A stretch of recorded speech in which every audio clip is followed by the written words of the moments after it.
Ahem. Cough. Cough, cough. It's... Oh, fuck, what? I didn't open that. It is time... Oh, yeah, I forgot. I don't have music downloaded here. Da, da, da, da, da, da, da.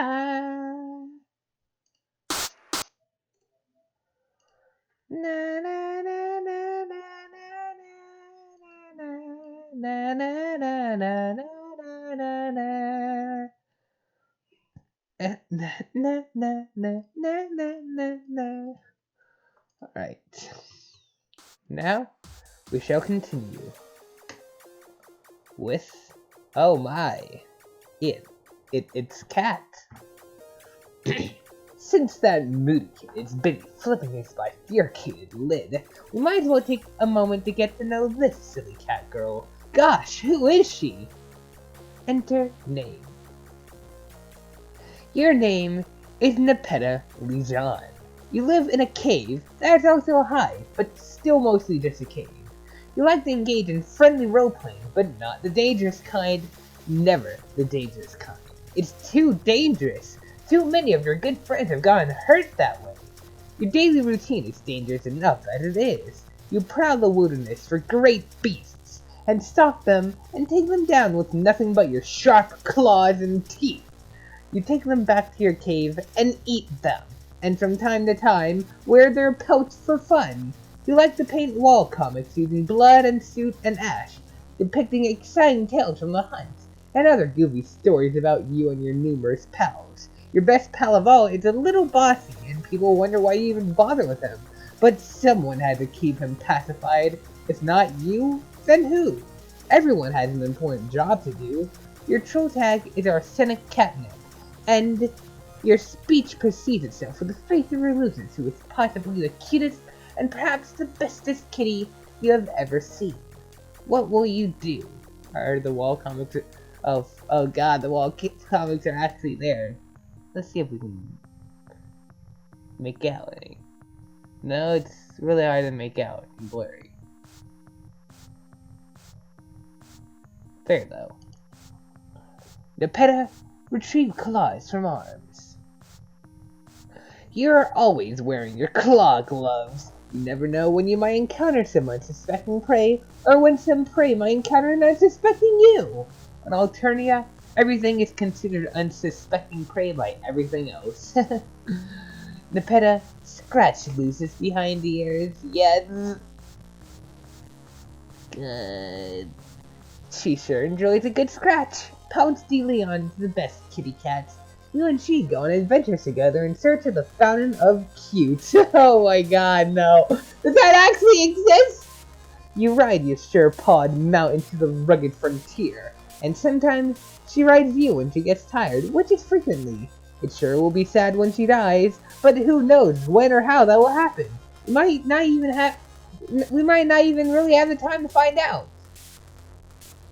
Later, there was a cave-in.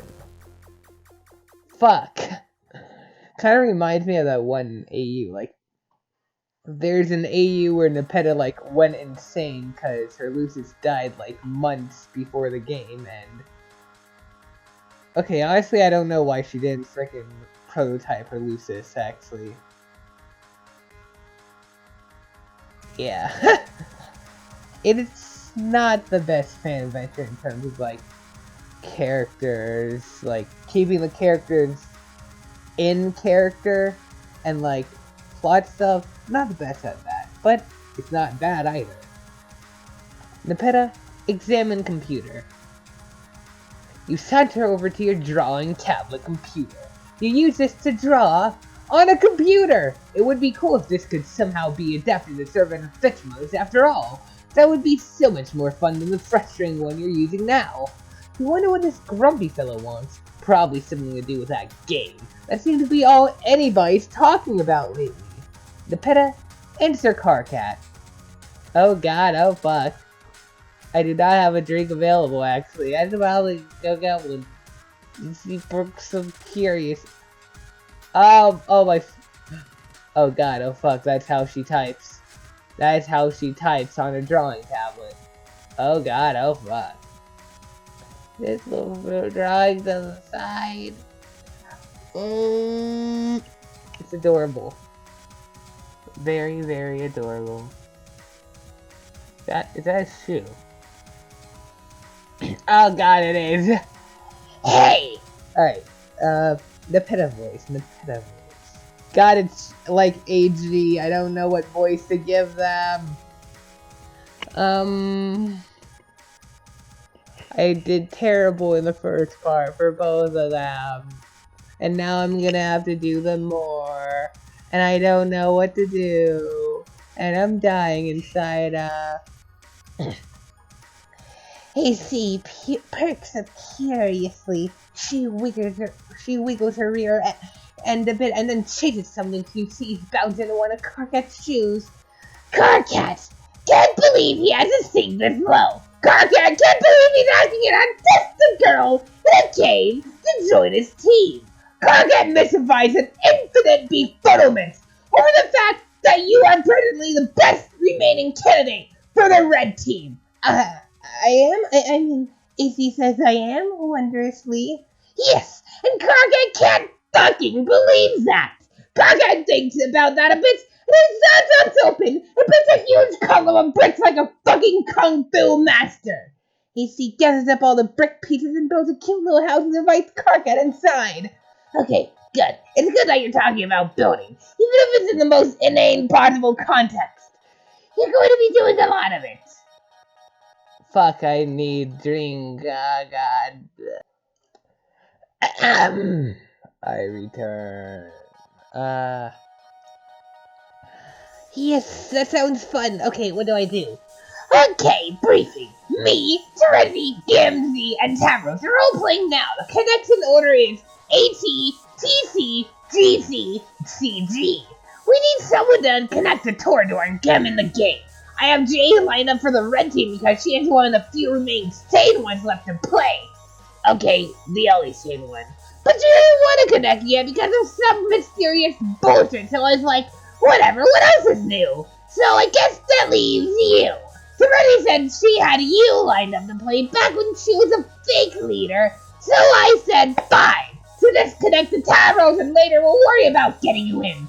Alright, I will talk to him about that. Oh, AC pauses and looks up with a little bit of chagrin. I forgot I have to talk to someone else about this. I had been procrastinating. Oh, God, are you really serious? It's not that big of a deal. This boggles my mind! How can you be best friends with the only guy on the planet who's a bigger asshole than me? He's not so bad. He's scum! But do whatever you've got to do, I guess. Tavros is waiting! The PETA consult with friend on the matter. Oh god, oh fuck. This friend is built up to be basically abusive and a big frickin' jerk, but really, this guy is frickin' baby, and I love him, despite what people think of him. AC twitches his friendly whiskers at CT. Hi. CT perplexes over where he put that important wrench that he needs for a fancy robot or something. For building a fancy robot. He says, now where did that silly wrench go? Look, what are you expecting to accomplish with this? But look, CD peeks around the corner to find that very playful kitty has stolen the robot wrench and is now kicking it vigorously with her hind legs. This is foolishness upon 100,000 prior, equally solicited foolishness. You'll stop now. You're so lame. I'm not. I'm fine. No, lame. No, I'm not. Lame. No. You've never played a fun pretend game with me ever, even once. Even Karkat does it sometimes, even if he does me in a grumpy and insincere way, but at least it is still fun. Yuck. Don't pollute my incoming data stream with his name, or any sort of excremental language you pick up from his ilk. I see right through your stupid act. Who are you trying to kid? Look how you go out of your way to use words that have X's in them so you can use your silly percent sign. Or use these absurd words that you can shoehorn earn a 102, even if it's not strictly replacing Lou. You're so transparent. I can tell you like to play games deep down. You're a guy who loves to play games. I can smell a guy who likes to play games from so far away with his nose. You have no idea. If you're looking for a loophole through which you may extract concessions from me, you'll have to look elsewhere. See, what the hell? Nepeta, what did I say about that awful language? I won't stand for it and you'll stop. Oops, sorry. Your fraternizations of base classes have loosened your morals. Can't you see this? No, I don't care. They're fun and I don't know anything about classes or bases or blood color. It doesn't matter. What does green blood even mean? It doesn't mean anything to me and it shouldn't mean anything to anyone else. Well, green blood is okay, but it's not great. That's why you're lucky to have me to look out for you. Because you don't know better, and you can't bite the role the mother had in store for you. You're such a hypocrite.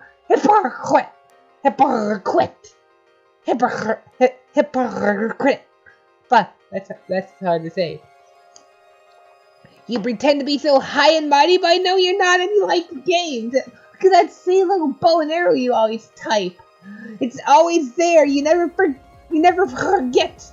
Why would you do that if it wasn't a playful fun thing? I am so on to you. My bow and arrow are highly dignified symbols. Oh, BS. Archery is among the highest and most exceptional crafts held in tremendous regard by the most aloof classes for centuries. You suck at archery. No. Yes. No. Yes. No, I don't. Yes. Have you ever even successfully fired an arrow? Like, actually got one to leave the bow? I think we need to stop talking about archery. Nuh-uh. Yes. No. We will stop talking about archery. The topic is making me sweat. Ew, you're so gross. No, you're the one who exercises distasteful practices. No, that's you. Everyone knows you're a weirdo and a creep. That's why you're lucky to have me to keep an eye on you. No one else can stand you. You exterminate beautiful, innocent creatures by the hundreds. I can't condone such wretched behavior. Beasts are meant to be looked upon with adoration. But I eat them. I don't kill anything I don't eat. That would be mean. I guess that's basically acceptable in principle, but I still find it a bit unsavory. Well, I think your habits are unsavory. No, they're not. Yeah. You're wrong about me, Nepeta. I do like to play games, but they must be extremely important games with very high stakes. Not the kind played by translucent green wigglers who let loose an excremental surcharge in their wiggler bottom diaper stumps. And as it happens, I have arranged to play just such a game tonight. Aradia and I have a private engagement to be co-leaders of the blue team. Oh yeah? Well, just by perchance, it happens that AC has a private and sneaky engagement to play this game as well. And by a persnickety twist of fate, she'll be on the red team with her other great friends who like to play their childish diaper poop games. Bleh. Absolutely not. Absolutely. Bleh. I forbid this. You'll take your position on the blue team with me. Yeah, right. I will take my precision into this funny pounce ball and tackle you. That's nonsense. You're nowhere even remotely within my proximity that would be necessary to execute such a maneuver. Issy rolls her eyes almost as hard as she is rolling around in this really interesting smell. The thought of you fraternizing with and abetting those stink-blooded hooligans strikes me as a scandal beyond measure. I'm afraid you're too delicate to withstand that sort of corruption. It's forbidden. Nuh-uh. Yes, you won't. No, I will. You won't. You can't stop me. I am telling you not to, and you will be on my team. That's final. Quiet. Why do you do this? Why are you so confident about your stupid commands? Don't you know you can't actually tell me what to do? It's not like you even have any special mind powers or telepathy or anything. No, I do not, and yet you will do as I say. Yes, well, we will just see about that. Yes, we will. You will join me on my team shortly. Stand by for further instruction. You're angry, and I appreciate that. But it doesn't matter. Discussion over.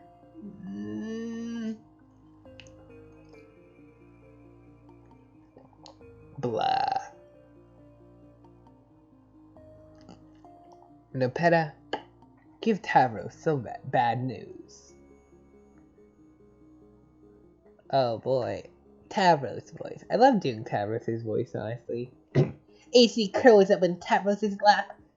Okay, for the time being and for the sake of this fantasy scenario, I pretend that my cat allergies aren't all that bad. AC takes a long nap and then wakes up and frowns because she has bad news. Oh no, is what I say about the bad news, not the nap. Tavros, I'm sorry I can't be on your team. I'm not allowed. Oh, that's okay. Then I guess he said no then. Yes, unfortunately, I'm so mad. It's probably for the best that you listen to him. I don't know, you think so? Well, if you didn't listen to him before, you might have played games with us before, and something bad might have happened to you. Perhaps, but I still feel bad. I'll find another player. It's not a big deal. Good luck being on the blue team. Okay, thanks. Frick.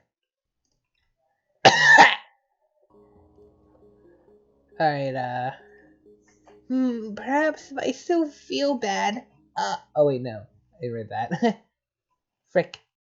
You finally recall your days of far more intensive role-playing. It seems like so long ago now. Aside from a few unfortunate moments, it was a lot of fun. If you had to do it all over again, you suppose you would select better company.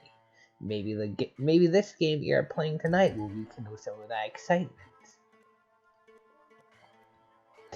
Tinkerbell? Some time ago. Flashback.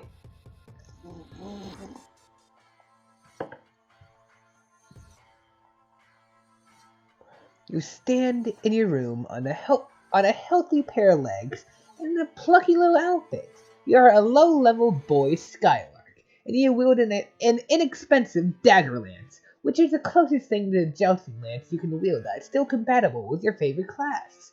You're about to play a popular game called Flarp, which, unlike most games published by major developers, was given a graceful and aesthetically pleasing name. It's the title under the extreme role-playing genre, and playing it without caution can have serious real-world consequences.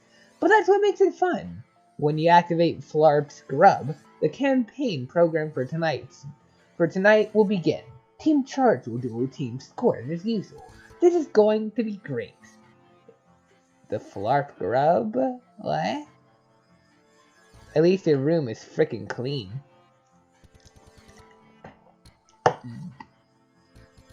Is there like a blur around those? I think there's like a blur around everything. I don't know why. Yeah. There is, I think. I can't tell. It's so weirdly dropped. Frick! Anyway. Tavros, contact fellow Team Charge member. Aradia, my grub is laying now, so I'll be ready soon. Oh. Alright, alive Aradia time. How do I do this? Cool. That. Okay, so I did Aradia like this, right? So it only makes sense that Alive Aradia would have a bit more energy into her tone, right? Kind of speak like this a bit. Maybe have a little bit of a nerdy tone. Nah, no, I don't think that fits quite well. Maybe, but nah, she's not so much a nerd as she is adventurous. But it's kind of hard to portray that with my dumb voice. Cool, mine too. I don't know where Terezi is though. She's running late. Oh, should we wait? No, I'll be here clouding her campaign for her regardless, with or without her. Her loss if she doesn't make it. It'll give you a chance to gain some ground. Okay. You picked a tough class, Tavros. None of the really useful combat abilities come into play until you reach a very high level. But I suppose it will be rewarding when you get there. Yeah, I think you're right, but it's a class I think is most fun, and battle skill is not all there is to being a great adventurer. I couldn't agree more. You might be the only flapper in the world who really understands the true spirit of the game. Everyone else is so aggressive and treasure hungry, but that's what makes beating them all the more satisfying. Yeah, I guess. Remember your clouder isn't going to pull any punches tonight. Don't fall for mind games. I'll be here to assist, of course. If you're in trouble, don't hesitate to ask for help. Yeah, I won't. Thanks, Aradia. No problem. Tavros Hatch Campaign. The very good song, by the way. Na na na na na na na na na.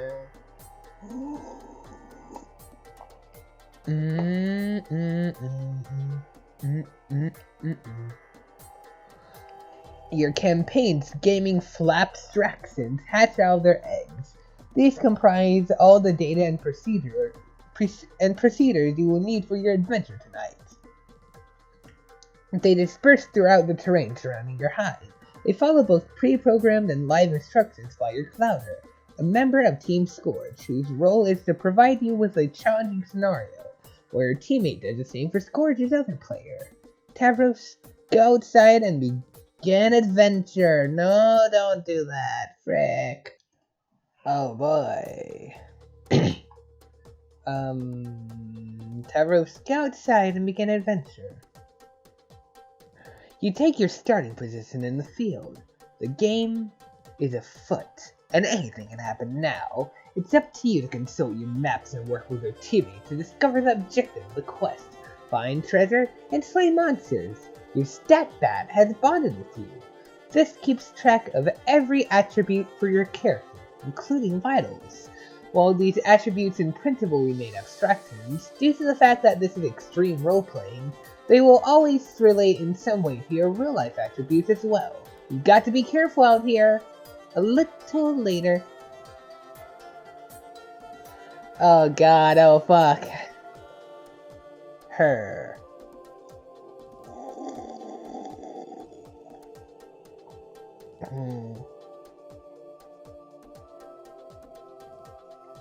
How do I do this?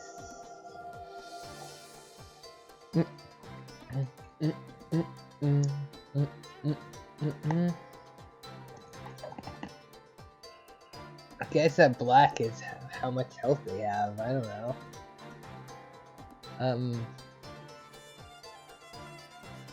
Well, hey, boy, Skytard, are you going to just stand there all night?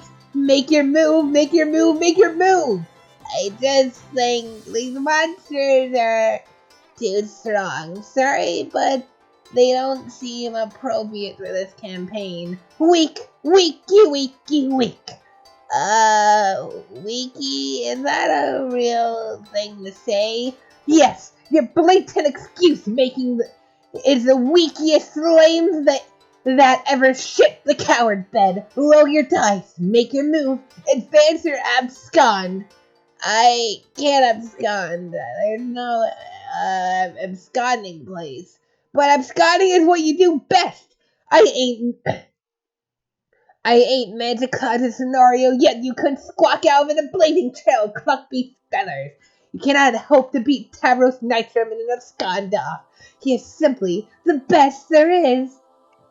That sounds flattering theoretically, but I don't think... Hey, pipe down! Make your move! Advance or abscond! Advance or abscond! Roll, Tavros! Roll! Okay, hold on for one moment. It's her. Radia, hey, are you there? Hey, Terezi, I have a problem. No one can help you, Tavros. Okay, time to decide. Where is everybody? What does that have to do with your present cowardice? I don't know, probably nothing. Are you going to roll? No, I can't. Why not? Because I was thinking about the numbers and it's impossible for there to be a favorable outcome, no matter what the dice do. So, you give up? Yeah, maybe. Why not roll and make it official? Why would you want to cheapskate me out of bonuses like that? It's so thoughtless. Am I going to have to take matters into my own hands to make your move for you? I thought you couldn't use powers. I mean, real life powers, not game ones. It's against the rules. But if you are going to break the rules and refuse to roll, what choice do I have? I hate that I had to come to this, but what can I do?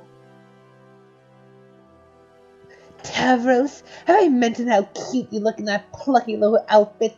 Why, if I didn't know better, I'd say I was playing with Pupa Pan himself. Is that what you want Tavros to be like Pupa? Of course you do. What boy wouldn't want to be like Pupa, so dashing and brave? He is everything you're not. For one, he can fly. Do you want to fly, Tavros? Have you ever tried to fly? I bet you haven't. How about we take to the skies, Pupa? Oh, you like the idea, Pupa? Yes, you do. I can feel it in your simple, malleable brain. You want to fly so bad. Fly, Pupa! Fly! Tinkerbull is distressed.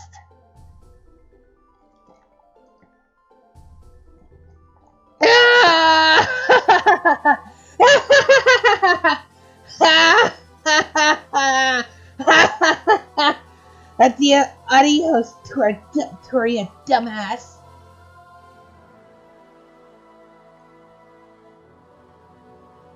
AG just jumped me off a cliff with my brain, and my legs also, and now they feel invisible. Wow, I'm sure there's a better way to say that. Anyway, that's really all there is to be more on the subject of me getting hurt. Hey asshole, stop playing games for girls! Basically, the quote-unquote games for girls are basically very dangerous games. It means something different here, which I just explained the meaning of. Haha.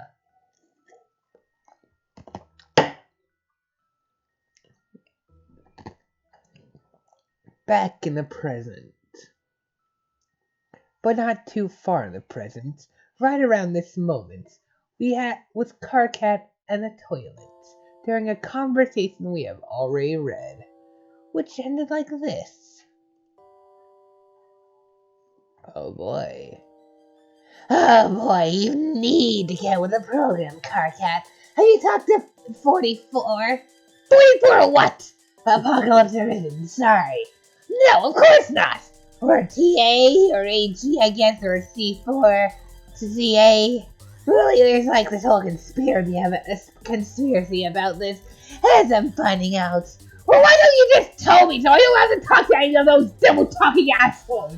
I can't. Gotta step out of the tree for a moment.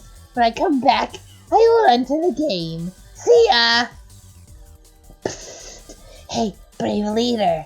Oh my god! Why are you talking to me? Can I join your team? Yes, I'm glad you asked. Because there is a wide open slot for the most vile, backstabbing sociopath who ever lived. You really owe me every damn by stepping forward. Vile, backstabbing sociopath? Karget, did you copy and paste that phrase directly from your personal ad describing what you're looking for in a lady? What kind of stupid bullshit? Like I'm not up to my lobe stem without already having to deal with Terezi. You both must have been insufferable when you were a team. Your opponents probably all just tried to commit suicide after a few minutes of putting up with your fangy grin to dribble. That's probably how it all went down when the shit hit the stretcher. That's not a bad guess, but man, Karkat, you sure are giving me a hard time. I don't see how we're supposed to be becoming friends if you recoil from my olive branch like I'm twitching a mummified bovine phallus in your direction. Becoming friends? What the fuck? We'll never be friends, moron! Not even hate friends? No, more like twitchy-eyed, projectile vomiting and utter disgust friends! While I perforate my bone bones with a calling fork! Yes, so take it! Get lost! Anyway, I was just joking about wanting to be on your team. I'm already on the blue team. Oh, really? Wait, let me count on 8 of these things. Hold on. Question mark, question mark, question mark, question mark, question mark, question mark, question mark, question mark. There, I am now an enormous tool forever. Yes, Arati and I have an arrangement. We will be co-leaders, but really I will be the leader. Shh, don't tell anyone. What do you think, Karkat? Can you take on 2 dangerous ladies at once? Yawn! Come on, aren't you a little nervous I will oppose you? You should be. No, you're just a run-of-the-mill little psycho girl. A Josie Sagar doesn't. I'll be taking apart the blue team with brutal efficiency, you'll see. You never played one of your dumb games with me, so you never had the privilege of seeing what I can do. Enjoy the show, sweetheart. Just don't even think about using your mind control tricks on my players. Remember your truth. Psh, those days are far behind me. Anyway, I can't control just anybody. They've got to be impressionable. Like you. You can't control me. Sure I can. I just choose not to. Yeah, okay. I find your mind totally unpalatable to browse. Looking into your brain is like pawing through a smelly dumpster full of broken glass and razor blades and poop. Whatever. Don't even try it. I've got the better scored sister on my team, and if you break your truce, you'll have to answer to her. The funny thing is, she was always way better than you, even without any powers. Yeah, that's right. I know your whole story. You're always jealous you can manipulate people so well without resorting to cheap mind tricks. I can always burn you, and I can't even paw through your dumpster. Chalk it up as another infuriating victory for gutter blood over aristocracy. Oh, what's that? Nothing to say? Wow, speechless, I guess. You're probably crying right now. That would make my fucking day. Hey, look at me being the one to talk shit. We're speeding long off before you can reply. Bye, idiot. Oh, back so soon? Did your thumb slip on the button? I guess you can't get enough of me. You made me do that, and you know it. You ain't got nothing on me, and you can't prove shit. Anyway, Karkat, I just want to say, heart. Karkat, be the other asshole. You are now the other. Oh. Oh, God. You decided that we could probably stand to delay this guy's introduction a little longer. Why don't we see what someone else is up to? Anyone. Yeah, this really looks bad, doesn't it? Horse porn, broken robots, Lucids with a black eye. Hurry! Yeah, he's really built up to be a giant freaking asshole, but he's not. He's like a soft baby. But how can he possibly be a soft baby from, you asked, from seeing that little teaser? You'll find out. You switch to a vague teaser, the final unseen troll, in the nick of time. No, don't. Aradia, go home. You head back to your hive to get the blue team session started. It's been a while. You revisit the remains of your quaint rural hive. Your laundering and the small excavation sites you dug up for practice are all overgrown with vegetation.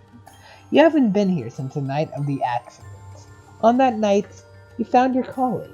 The voices of the dead grew louder, urging you to return to the ruins you discovered not long before. You left so abruptly you didn't even have time to bury your Lucis. Well, that's fine, because trolls don't typically bury their dead.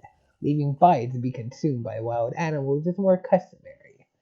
Aradia, begin session.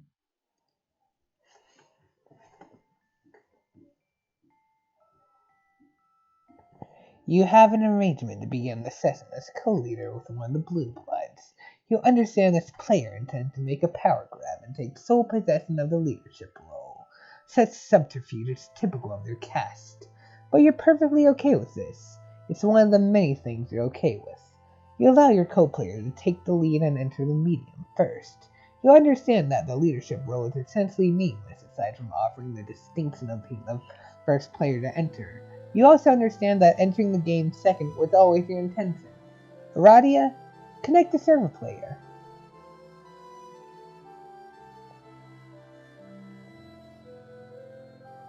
You have a server player connect to you, someone you personally selected for the role.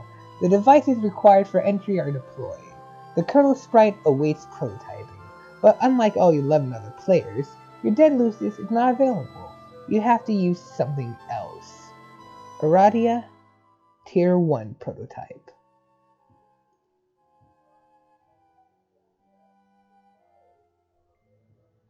Prototyping with a frog head before entering the medium would prove to be critical for later success. Just another of many assurances whispered by the dead. You've long since stopped questioning them, or doubting the future significance of even spontaneous acts of frivolous desecration. Compelling your non-plus server player to perform this task might prove difficult. Luckily, your telekinesis, an ability greatly magnified through your calling, would be sufficient to move the massive object, whereas the game cursor likely would not. Your server players simply watch in mystification.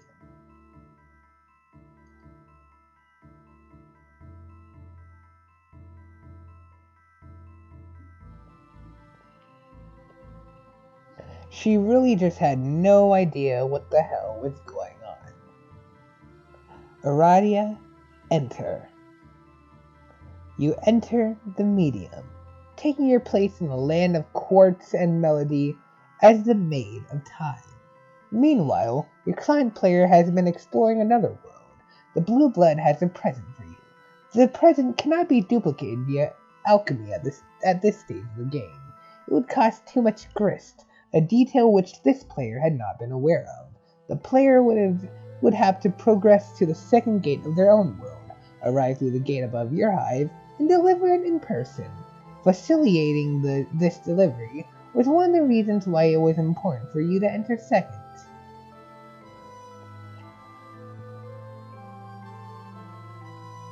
Your server player's confusion is only in part due to learning the ropes of a new game. There is a more significant reason for her befuddlement.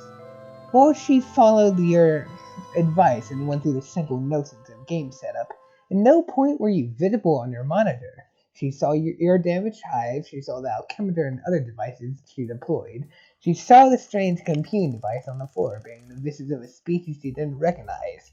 She even saw a great big stone frog head fly through the sky, fly through the air all by itself and become the frog sprite. And though she would ask why, and you would always delay the answer, the fact remained. She couldn't see you. Aradia, Tier 2 prototype. She couldn't see you up until the moment after the sprite's second prototyping, because you were dead all along. We are all completely blown away by this stunning revelation. Wow, dead? Really? Like a ghost? Huh. Nepeta, interrogate Frog Girl. Alrighty, I can see you. That is you, right? Yes. Why are you the floating frog all of a sudden? I'm dead. My spirit merged with the frog sprite. Wow, dead? Really? Like a ghost. Huh. Well, I hope this doesn't make me sound dumb, but I am completely blown away by that stunning revelation. You don't sound dumb. Well, how'd you die? I ignored the advice of a friend and made some bad choices. AC rumbles up her nose in perplexement at AA's really vague and spooky answer. But actually, that's good because I kind of think I don't want to know. It's making me sad to think about. Okay, Nepeta, can you please keep this a secret? Yes, I promise. Yes, I won't tell anyone about it. Have I promise? I mean promise, just so you know I'm serious. Thank you. Ribbit. Whoops. Aradia, be the huge bitch. Blah blah. Enter name. Your name is Vriska Circuit. This is a goddamn mess of a room and you should feel ashamed. So many broken 8 balls and just dice. You are a master of extreme roleplaying. You can't get enough of it, or really any game of high stakes chance. You are persistent with this habit even in spite of your accidents. But then again, you don't have much choice. Ulysses is very hungry all the time. She can only be appeased by the flesh of young trolls. You cloud campaigns for teams of flarpers, utilizing your abilities for orchestrating the demise of the impressionable. Your victories supply you with treasure, experience points, and spider food. You're something of an apocalypse buff, which is something you can be on Eternia. You're fascinated by end-of-the-world scenarios, and enjoy constructing doomsday devices for the hell of it. You're drawn to means of dark prognostication and the advantages they offer, particularly in gaming scenarios. Your abilities in this department were hobbled with the loss of your Vision Eightfold, and you have since sought alternative through various black oracles. You console with these ominous glows, but routinely destroy them in frustration over the puzzling guaranteed inaccuracy of their predictions.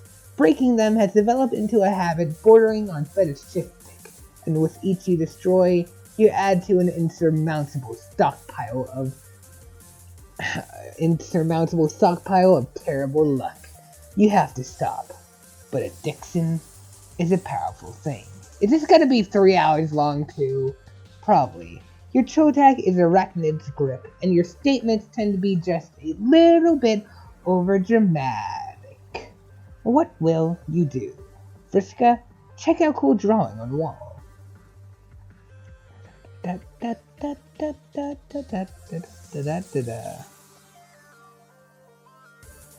You drew your own role-playing character for fun, as many flarpers are prone to do. She is the best character, and you wish you were her. Oh wait, you are her! Your wish has been granted! Probably as a special boon for being so great at everything. Woo.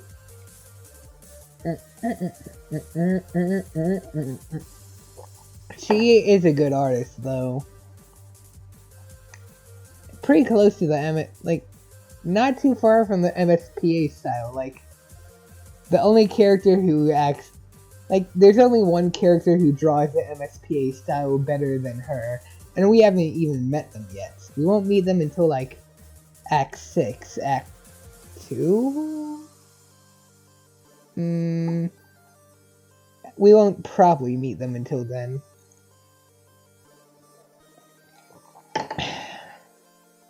Her name is Marquise Spinneret Mindfang, scourge of land dwellers and sea dwellers alike, and worst nightmare to silly boy Skylarks everywhere.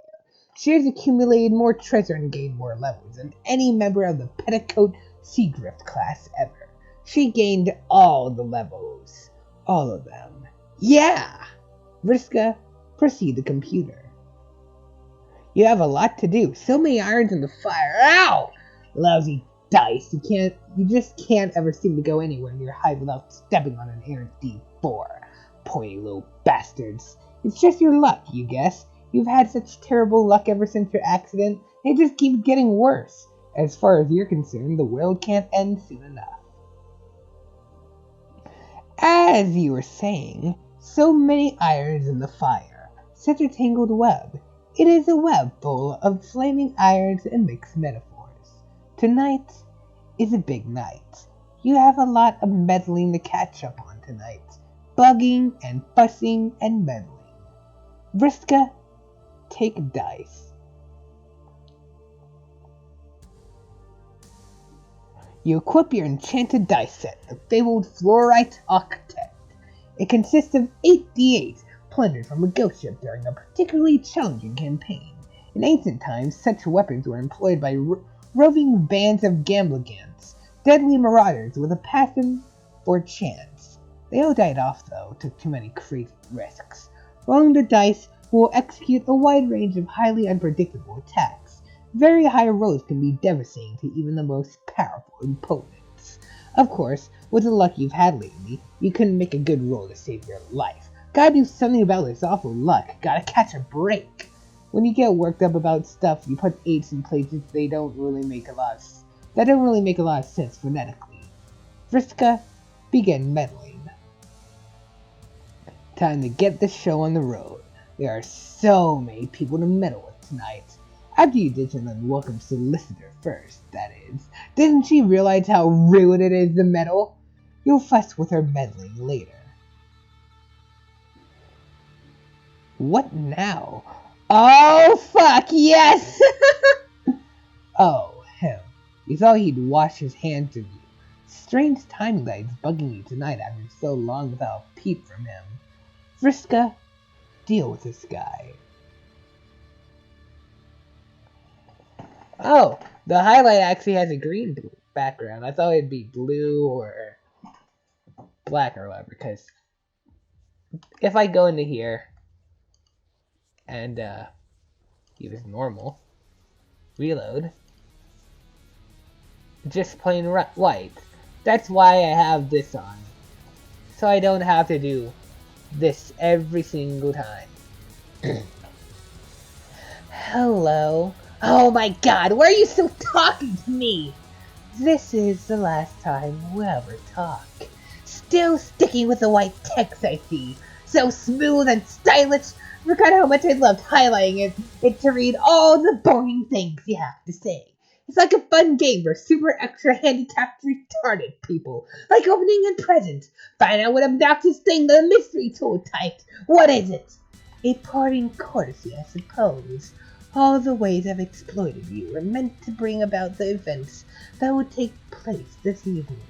Knowing this will provide context for the events in your near future, and will affect how you behave in response. These events will be just as important as those preceding it. I've gone to great lengths, you see. You didn't exploit me. You're just a petty douche with bad temper who likes to play games, and all I did was humor you. I did exploit you. Very thoroughly. It was easy. So full of yourself. Have I ever lost a game? Don't change the subject. What subject are you referring to? I'm going to log off in a big huff, and you have to promise not to use that nasty trick where you log me back on out of pity, douchey spite. And then we can go back to never ever talking because, man, that was heaven when it was like that. There's no need for that kind of assurance. I'll be brief. I no longer hold you accountable for any wrongdoing. In fact, I've given your transgression a very little thought since the incident. If you acknowledge its amnesty and regard it as sincere, you may begin to find the odds falling in your favor again. This may be essential if you are to succeed on your journey. Slow down, man. I'm just wearing out so many pens taking all these important notes. Fuck you for ruining all my good note-taking pens and giving me the terrible crap in my good note-taking hand. Incredible the risk you take with your scorn. But of course, it was your unpleasant, simplistic temperament that made you so easy to control. Vicious and predictable, Like an insect. If you turn a swarm of wasps on a crowd, the outcome is certain. It takes no skills or teachers to understand this. You are, in fact, a waste of my talents. A primitive expedient. Blah, what a snob. You're worse than my mentally metal friend. I wonder why they waste their commodity on you. I'll never understand it. I thought you said you would be brief? I'll say one last thing. Though the magnitude of the ensuing destruction resulting directly from your actions will be neither possible or necessary for you to fathom, there nevertheless ought to be a silver lining. The only question is whether you will live long enough to see it. I'm not a gambling man, but if I was, I wouldn't bet on it. Goodbye. Zzz. Bye, asshole!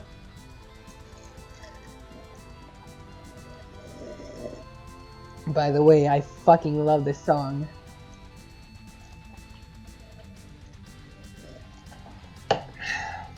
More hollow comebacks. As hollow and wishy-washy as the inside of one of these dumb black globes. What use is all that attitude against a guy who's never wrong? It's so depressing you can't even work up the energy to smash this stupid thing. Oh, it's a little Sweet Bro and Hella Jeff reference. I think we went over it, the comic that had it in it, the Christmas one. Maybe you could stand to have some camaraderie wasted on you, even if it comes from a metaler metal friend. Friska Inder Medley.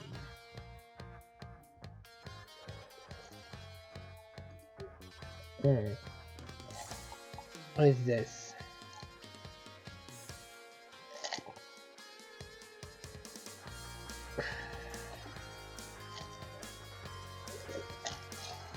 Does this stuff still have the little preview images? No. They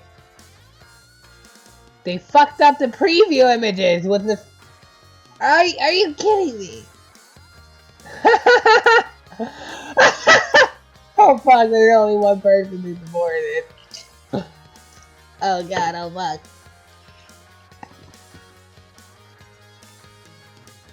Interesting. Oh well.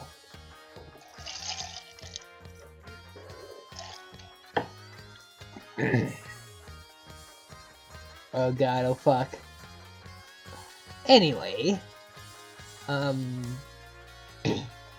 What? Just wanted to know, is your list dead yet? Huh? What kind of question is that? Are you trying to sabotage me? Are you in cahoots with someone? No. Cahoots! Cahoots, I say! You sure do seem to be saying cahoots. I'm just asking because mine's dead. What? Oh no, how did that happen? How did that happen? It was just her time.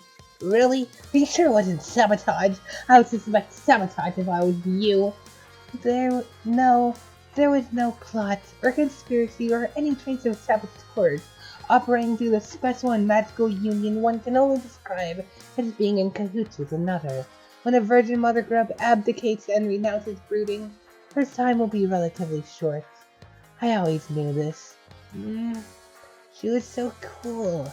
Yeah, the coolest Lucy's of anyone I know. I wanted to meet her someday. Maybe you still can. Yeah, meet her corpse. I guess that's not so bad of a I guess that's not so bad of a consolation prize. Seeing a big dead cool mother grub. Wow, you're so lucky. My Lucy sucks. Why do you ask if she's dead anyway? Do you know something? They're all dying or going to soon. I believe it's a preemptive consequence of the game we are about to play. If a preemptive consequence is a concept that can be said to hold any meaning, but from what I understand, if it is applicable in any sphere at all, then this game holds that sphere. Okay, I don't really get that, so you can just go ahead and think I'm some dumb, flighty broad again. I wasn't going to think that. You know what? I don't even think I really understand why I just said, so never mind. Now you have me a little worried, man. I hope she's okay. Why would this happen? This is just my luck. Have them died have some time to decide here, then, you know whose, I guess. Yes, a few. Karkat thinks it's his fault. He believes his actions triggered an inauspicious chain reaction. You mean a curse? Sure. Wow, between his curse and my shitty luck, we are so screwed. I'm not surprised to see you endorse this paranoia without hesitation, but I was attempting to illustrate a point and bring it up. Whoa, there goes another one sailing over the idiot girl's head. Okay, lay it on me. These events are inevitable, and regardless of whatever emotional entanglements obfuscate their significance, they will ultimately serve an important purpose. The curse had nothing to do with it, and Karkat's notion of a curse is inseparable from his perception of events as intrinsically negative and as tailored to his personal dissatisfaction, and your bad luck is the same way, I believe, anyway. Okay. What would happen if you just cleaned up a bit? Don't you think it would step on a few less hard triangles? Why do you try to help me and stuff? What's the point? It's kind of bothersome and insulting sometimes, so I have a messy room. Big deal. My luck fucking blows. It's got nothing to do with it, and you just don't even know. Meddler, why are you so meddly, Miss Meddlesome McFussy Fangs? Because you're dangerous. No way, I'm just fine. Why don't you can it? Every time you tell me to can it, I think it's funny. I mean, it's just a funny thing to say, don't you think? It's okay to be dangerous. Lots of people are. And dangerous people can be really important. Maybe even the most important sometimes. But it just means there's got to be someone around to keep an eye on them. And if not me, then who?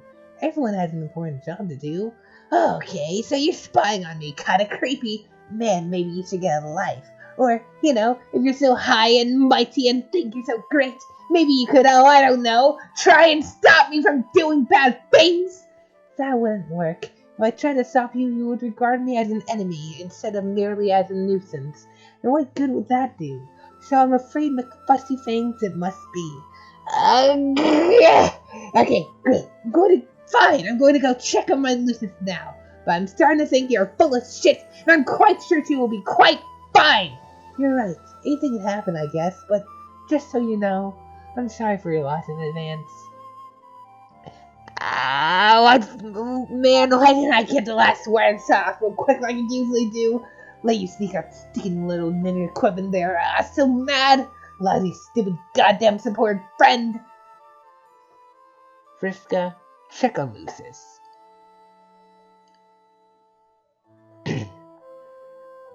Getting to the end. Ooh, Cascade's next. That's used in the comic, although...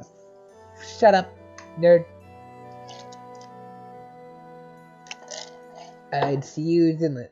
Cascade is used in the comic later in... Well, Cascade. The full 13 minutes. When? The end of Act 5.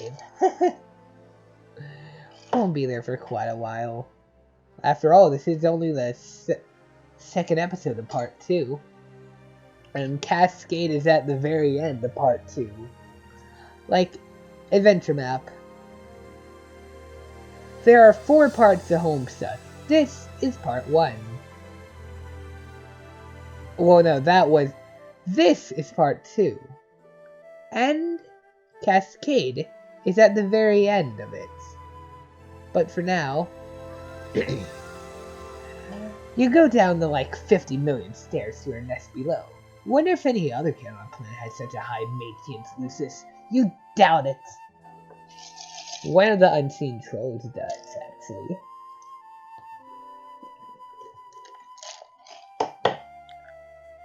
The final hint to that one, actually.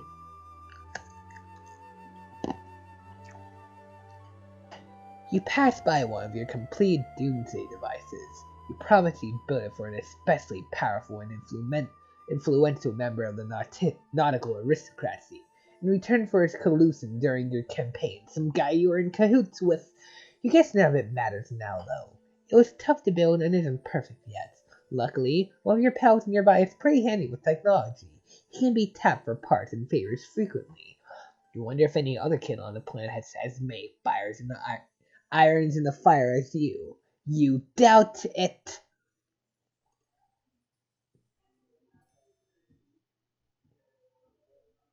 See? Look at this. She's fine. Fine and huge and hungry as ever. You guess to really? Yes, of course, will. Why wouldn't you be? It would be devastating if anything happened to your dear, sweet custodian.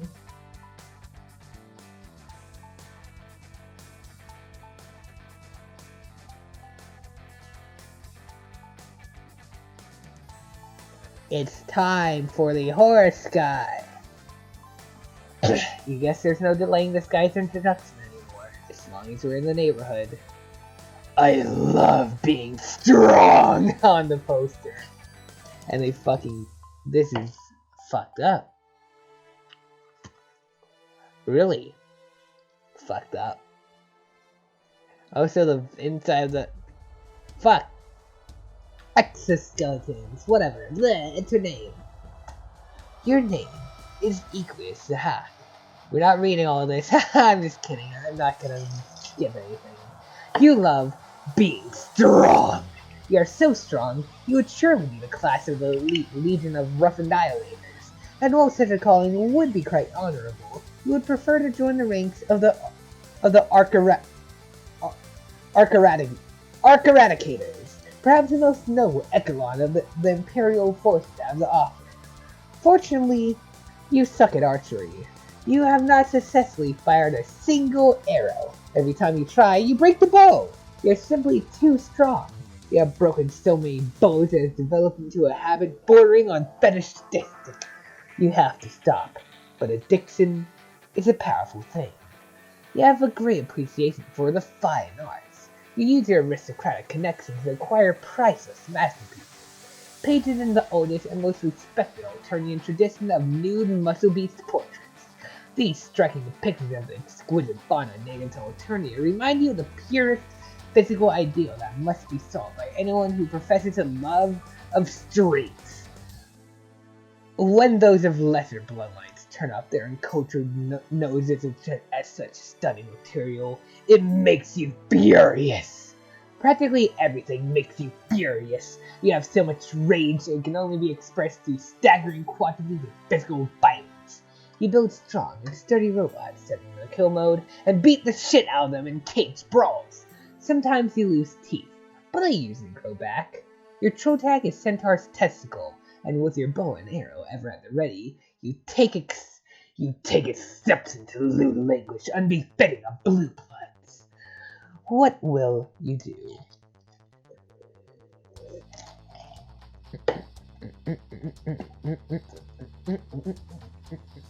Aqueous Lucis. Now where'd that craven excuse for a custodian go? It makes you furious when he goes missing like this, probably off somewhere nursing his bruises. You swear the old boy is made of glass. You're starting to get agitated. Arthur, where are you? Oh, there he is. He was just preparing an ice cold glass of nutritious Lucis milk for you, with a thick foamy head on it, just the way you like it. You cannot hope to beat Arthur and the butler off. He is simply the best there is. Here's why he's not abusive, and why he's actually a soft boy. At least one of the things showing that. Equus thank Arthur. He gives Arthur the gentlest pats. You accept the frosty beverage and then give the good fellow a grateful pat, as gently as possible. Seriously, he's like a soft summer peach. Equus, he's too strong for his own good. That's the problem. That's also why he can't archery. Equus, drink Lucis milk. Lucis milk is the secret to being strong. Actually, it isn't. You like to think that, though. The truth is, you're really strong because you're kind of a freak. You're chosen by one of the strongest Lucis species on the planet. It was the only sort of custodian that could handle raising you. Whoops, there goes the glass, as usual.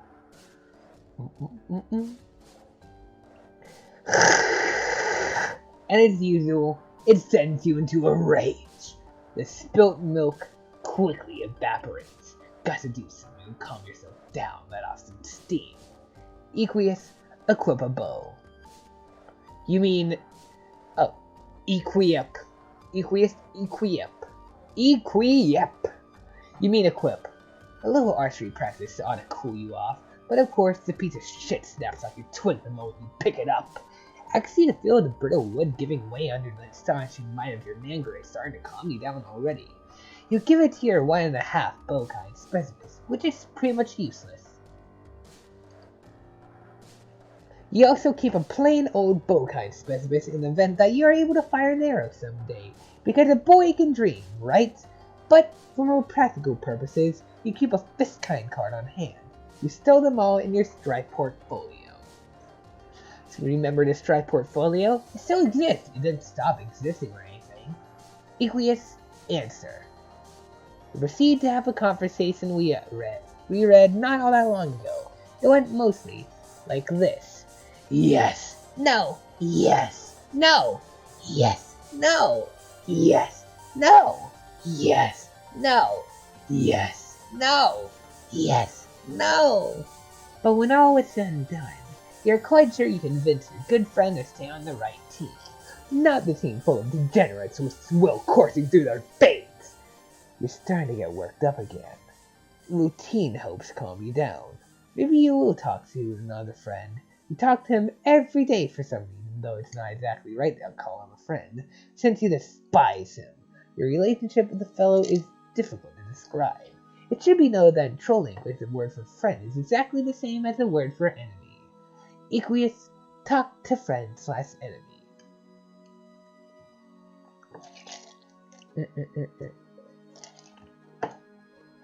Have I ever told you what a reprehensible disgrace you are?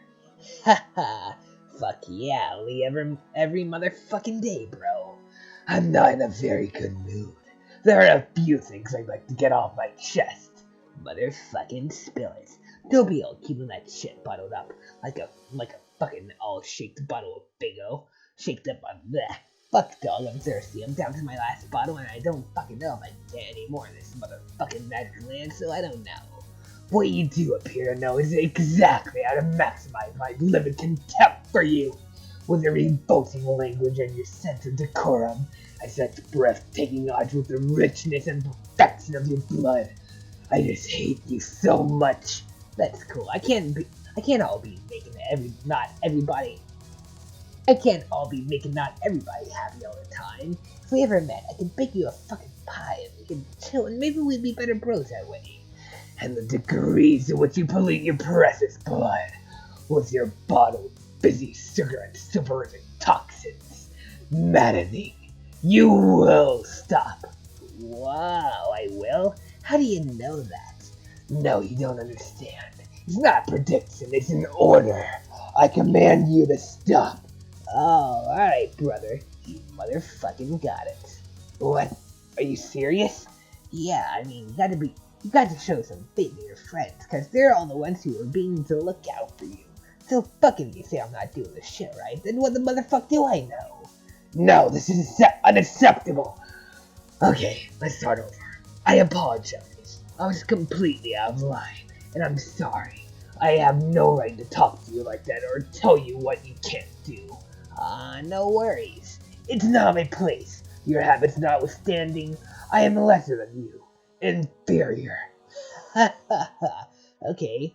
Don't you understand that you're better than me? Can you please act like it? That's not a command, it's just a polite request, I guess. Okay, I can try it, but man, I don't know if I know how to be like a better motherfucker than any other motherfucker. Look, it isn't all that difficult. Try to be cognizant of your desires and needs and attempt to regard those around you as simple vehicles meant to bring about your gratification. Wow, what? What are you doing? Right now. It sounds as if you've begun playing with the red team. Is this true? Yeah, fuck yeah, I'm all up in the fucking shit, this wicked mystical motherfucker. I bumped him up on the head with a club, and then a little later I scared one with a horn. Honk. Good. This is very good. It really pleases me to hear tales of physical subjugulation. I presume these were lesser beings, toiling in the lower ranks of some hierarchy? Well, yeah, they're underlings.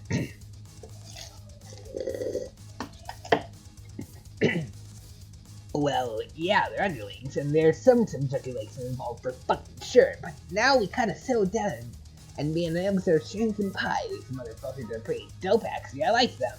Okay, please be considerably less to hear things like that, but I've already stated I have no right to be disappointed by your conduct, so I will try to control myself. Ah, shit, bro. I don't want to be all like to disappoint you. What can I do to make a brother fucking shake his shit up? If I can make it smile, it'd be the best fucking miracle I ever been part of. Hunk, hunk, hunk, hunk. Would it be too much to ask for you to maybe boss me around a little? You mean like role playing? If it would help to couch it in those terms, then yeah, I guess so. But not the especially juvenile kind. Let's keep it serious and professional. I'll try, but I'm not much fucking good at it, I think. Just say anything, as long as it's authoritative. Okay, hey, you. Don't go near the motherfucking ocean, cause I told you not to a bunch of times. Shit is straight up dangerous, and I'm getting my harsh on about it. Decent. I don't live near the ocean though, so it's harder to immerse myself in the scenario. Alright, well, what are you all not supposed to be? What kind of mischief do you get up? What kind of mischief do you get your bad fucking self up to? I do so many bad things, just awful things. I'm incredibly impudent and superior needs to put me in my place. Okay, well, don't be doing all those bad fucking things, bro. Yes, that's good, like that. Cut that shit out. I'm still all mean. Excellent. Now tell me this, High Blood. I've been roughhousing a little too hard lately. I made a bit of a mess, and anyone in a position of authority would surely be cross about it. Cross? Oh. And it would surely be percent about it. Percent? Cross. Oh. What do you make of it, this wretched misbehavior? Fuck, man, I'm so motherfucking stoked about all that business you said. Fuck, I'm like all moving my mouth and the wicked noise is coming out in the frontiest way possible. It's going at your direction, cause that's the direction to fucking be angry at. Yes, so good. I am presently whipped into a state of contrition, one befitting of our class disparity. But I'm starting to perspire again, so it's best that we stop. Thank you for indulging me. No problem, bro. It's cool we could all motherfucking open up a little bit with each other, like bros. If there's stuff you want to get off your chest, dude, like I said, I'm fucking here for it, motherfucker. Kind of like a miracle how it's always there. Never goes away, you know? No, but I comprehend the sentiment. I have lots of thoughts. I just detest a man afraid to go home in the dark. I always spend the evening with wine and I'm a member of the Midnight. You know what? Fuck it. I'm gonna sing this in Club's Deuce voice. Let's hope it's the lyrics are there. There. Nope. I'm a member of the Midnight. I'm gonna sing in a fucking Club's Deuce voice. I hate Amor. Fuck it. No. I hate a moral coward, one who lacks a manly spark.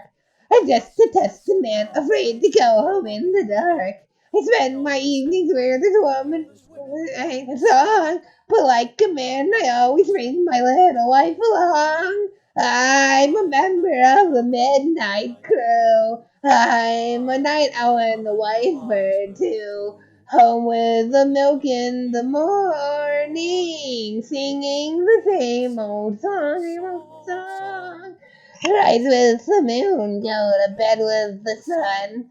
Early to bed and you'll miss all the fun. Bring your wife in trouble, it will never trouble you. Make her a member of the Midnight Crew. Wah, wah, wah, wah, wah, wah, wah, wah, wah. The fun it doesn't stop till 12 on happy old Broadway. So what's the use of going home until the break of day? There's something confident to whisper not above a breath. I once went home at 2 a.m. and scared my wife to death. I'm a member of the Midnight Crew. I'm a night owl and the wise bird too. Home with the milk in the morning, singing the same old song. Rise with the moon, go to bed with the sun. Early to bed and you'll miss all the fun. Bring your wife in trouble, it will never trouble you. Make her a member of the Midnight Crew. Wah, wah, wah, wah, wah, wah, wah. I shall never shall forget the night I made 6 robbers run. Although I didn't have a knife, a blackjack, or a gun, I proved myself a hero of very high degree. I ran for home and 6 of them were running after me. Ah, I'm a member of the Midnight Crew. I'm a night owl and a wise bird too. Home with the milk in the morning, singing the same old song. Rises the moon, go to bed with the sun. Early to bed and you'll miss all the fun. Bring your wife in trouble, it will never trouble you. Make her a member of the Midnight Crew. A member of the Midnight Crew.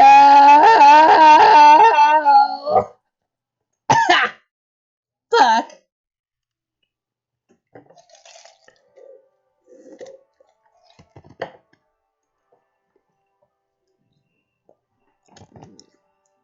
I'm proud of myself for that. I love voicing Club Zeus, to be honest. And also Club Zeus is like the only one who would actually sing that. Oh, I'm a yes. Get through one night without you. Alright.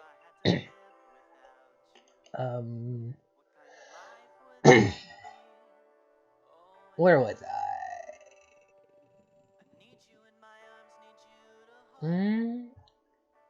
Did I skip ahead? Maybe I did. Alright. Yeah. Yes, so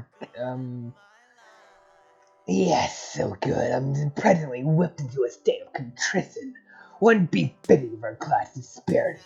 But I'm starting to perspire again, so it's best that we stop.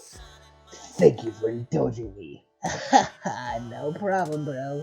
It's cool we could all up and motherfucking open up a little bit with each other, like bros. If there's stuff you want to get off your chest, dude, like I said, I'm fucking here for it, motherfucker. Kind of like a miracle how it's always there. It never goes away, you know? No, but I comprehend the sentiment.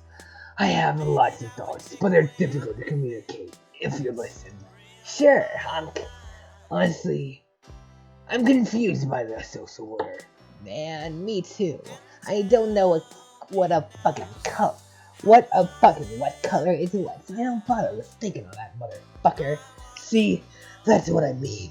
How is it possible for one of your distinction to be so ignorant and loathsome, whereas a member of the most abject, verminous bloodline of all can conduct himself with such grace and possess nothing but admirable mannerisms?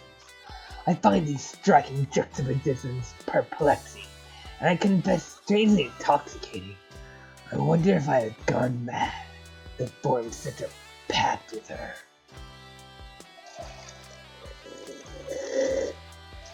Wow, I got no fucking clue what you're talking about. Who is she? I shouldn't be talking about this. You're the enemy.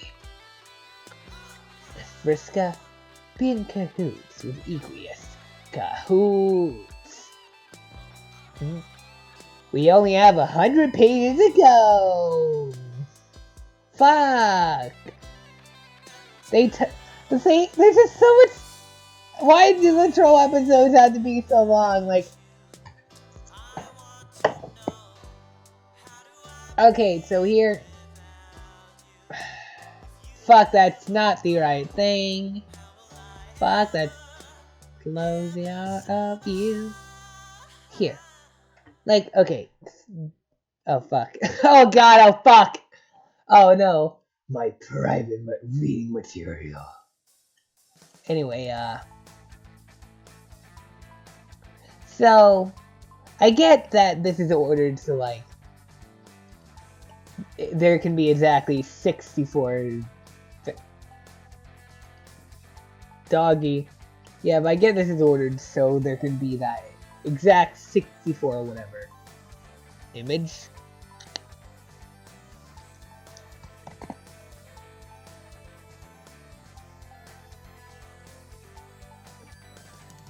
I wanna know what this is.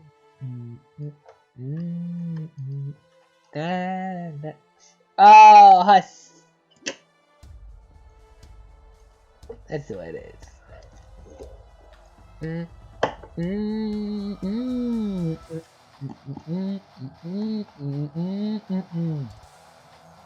Anyway, yeah. Like, okay, so 64 episodes. But yet, like, so namely these last two.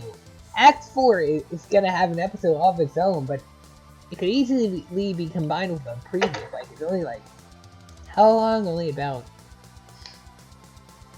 not long. Just, I don't know. Could have reduced the length of these at least a little. Equius! What? Hey, I'm about to meddle with so many looters right now. How many? So many. All the looters. All of them. Good. Use your cunning and venom to make them envy our nobility. Oh man, was that sarcasm? That sounded like sarcasm. No. Humorous insincerities for pedantic wigglers. Psh, I know, you never make jokes. I wasn't one being sarcastic, you stooge. I was being sarcastic about you being sarcastic. Duh. That's because you're a little worse than me.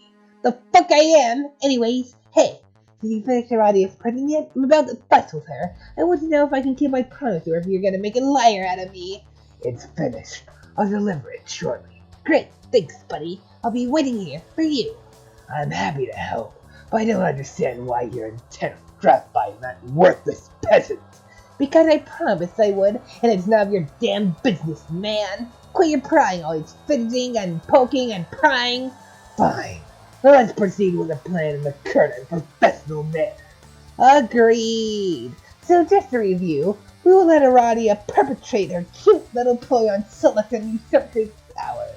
Yes. Isn't it funny when these chumps try to get all tactical and underhanded? It's really adorable. I guess it is pretty quaint. Anyway, she makes her... Ooh.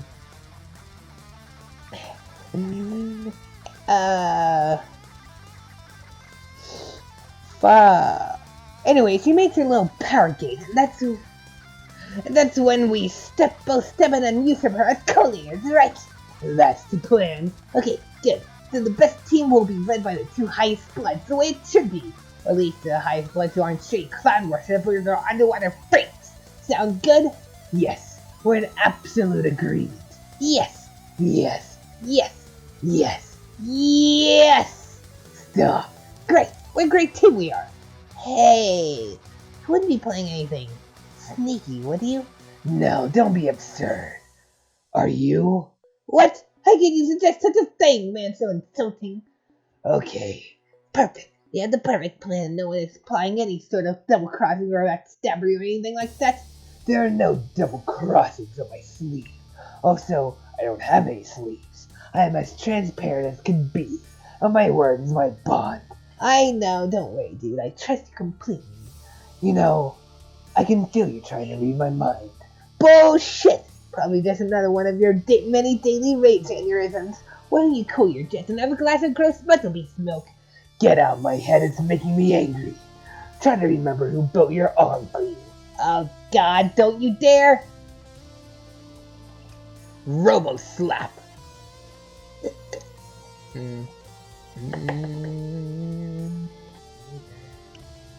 Equius, go check on Aradia's presence. You delve deeper into your hive where you store many of your robotic projects. The layer doubles as a cage arena where you battle them. Under the tarp is a completed gift. You of course have no intention of delivering this to your neighbor as promised. You naturally will double-cross your accomplice, just as you assume she has planned to double-cross you. You assume she's assuming the same of you. Business as usual for Blue Bloods. You will deliver it to Aradia yourself to gain her favor, and then double-cross her and take your rightful position as team leader. How ironic that someone of your blood purity must work to win the favor of the lowest sort of peasant.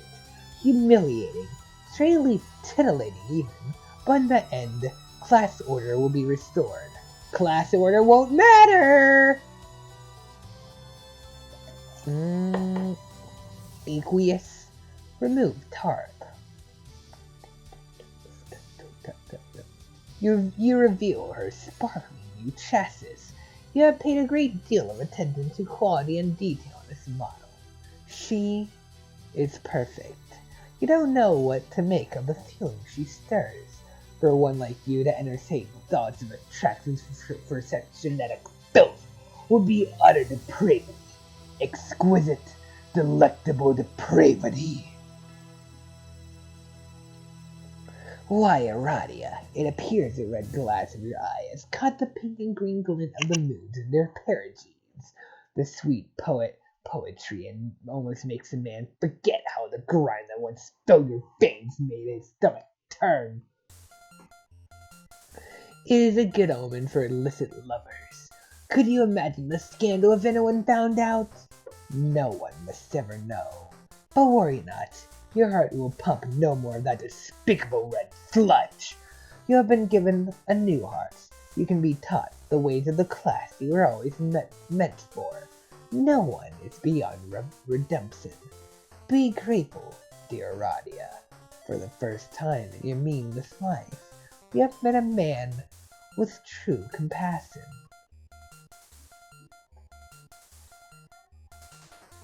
Fuck, actually, hold on. Ahem. Music.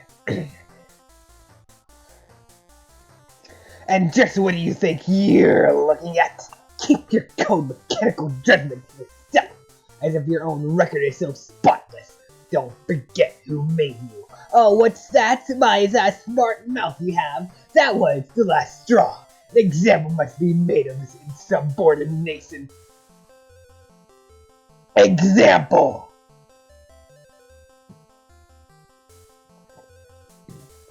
Oh, fuck. That's a powerful explosion for such a tiny robot. Oh god, oh fuck. The Catinative Doomsday Dice Cascader is fortuitously activated. Oh, Problem Sleuth. Honestly, I miss Problem Sleuth. If you haven't read Problem Sleuth, read it. The extra pages is actually where the Midnight Crew originated from. Blech. They were planned to have their own adventure, but Andrew Hussey just... fuck it. I can't even explain a simple thing, can I? Anyway, I might have actually explained this back in Act 3 or something. But, Anyway, so, the Midnight Crew originally were planned to have their own adventure. And it was gonna run alongside Homestuck at the same time. But Andrew Hussey realized that having two adventures running at the same time would be a bit too much to handle, so he decided to just merge them together. And, worked out perfectly. And every asset he had already made for Midnight Crew was already done. Like, was every essay he made from the Midnight Career was used in Homestuck. Nothing was spared. Also, here's a removed song from this.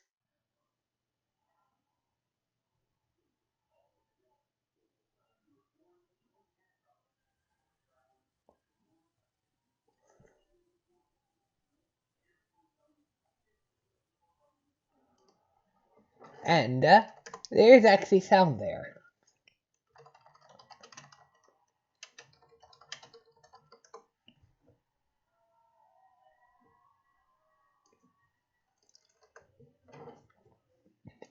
Is it boosted?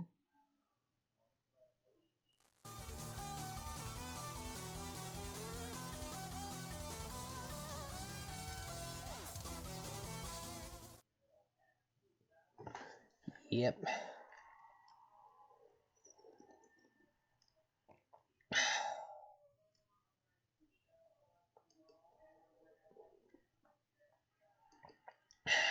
Well, they are still working. I don't know. It's like, well, I'm going over to the music albums anyway.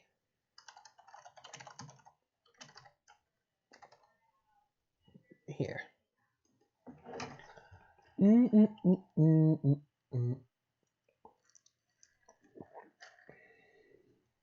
Here, no. Should be something. Aha. Homestuck Volume 8, Nola MP3. This track was hidden track removed by music member Radiation after the first few hours of download. It seemed to be a vital track foreshadowing a future music track. It is 8 seconds long and consists of a very quiet sample of music in a rock chiptune fusion style. On some devices, the excessive plays via repeats makes the music fade to nothingness until the song is switched. It has no apparent relation to the released track called Null from Songerskaya.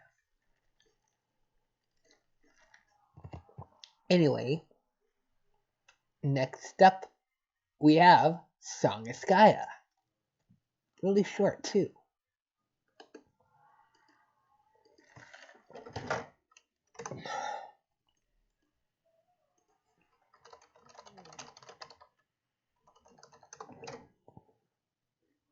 And there's no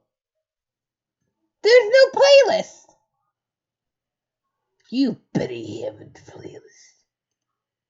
Better. No, you don't. I am disappointed. Well, you do have them all uploaded. There are only 3 songs.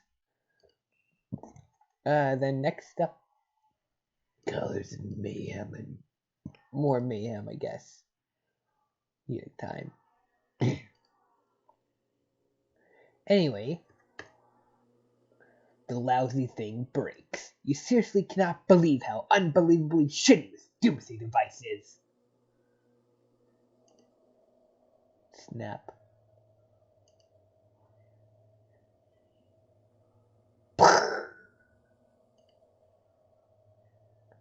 Oh god, oh fuck. Arthur! Moments earlier. Vriska met with Terezi. It looks like tonight we will have to break your truth, or at least suspend it. Hope you don't mind. How do you figure that? Because tonight we will play a game together for the first time in I don't even know forever. The truth wasn't about not playing games together, dummy. It was about not stabbing each other in the back anymore and stopping the endless cycle of revenge. And above all, not using your powers to hurt people who don't deserve it. Man, you'd like to give me such a hard time about all that. Can't catch a break. Can't you see I'm trying to put all that behind me and make amends with everybody? No, of course you can't see that. What am I saying? It's hard to believe you with all the lying you've done. Your blueberry bubblegum words still smell pretty good, but your deceit stinks. I'll prove it to you. I'm giving Arati a present that will make her feel all better, finally. Then I'll be in the clear. Be totally redeemed. You'll see, I mean smell. Fuck. I don't know why you're bothering trying to help her. She won't care. Whatever you did to her, I think you broke her brain. So terrible. Man, why can't you cut me some slack for once? Not like I ever did anything bad to you. I lost 7 eyes, but you only lost 2. I would say you came out ahead in the bargain. I know, and actually, I never really got the chance to say thank you. Your sarcasm really stings. When here I am just trying to be nice. Okay, I guess I deserve it. This is not really much of a song. Oh, my first thought upon seeing the title. Wouldn't it be funny if this track was just unsettling silence? Then suddenly, unsettling silence. This song reminds me of how silent most of Homestuck is, how there are only songs every once in a while and an absolute minimum of words actual spoken out loud. Universe U? No. Yeah, why? Oh! Oh, okay! Okay. Time for birth.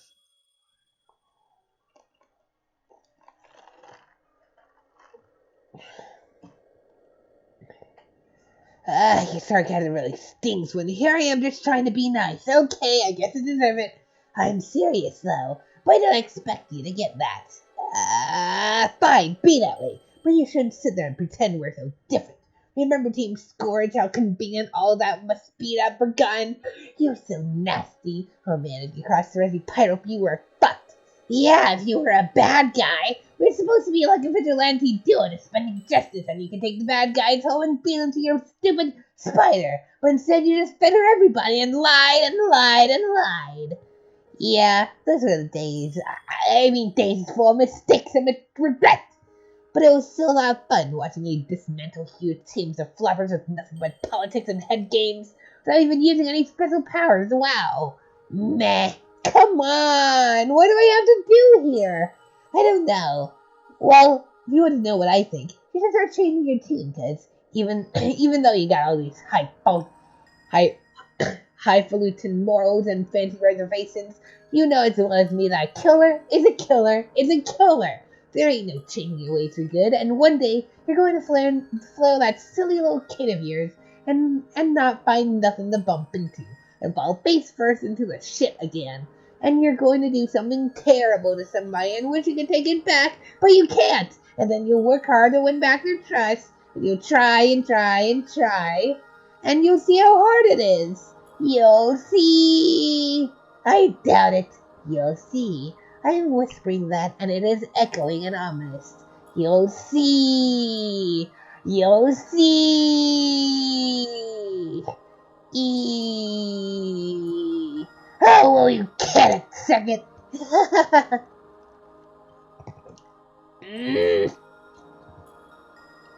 Whoa, what was that? What was what?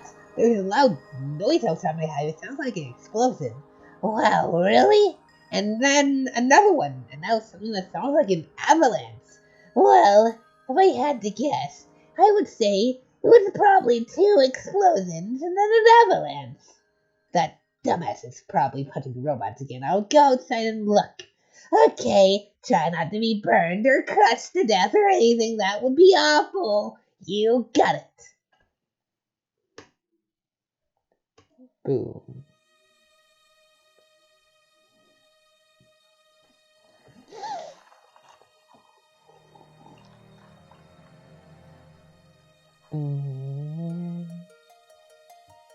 Oh fuck, that's spoilers.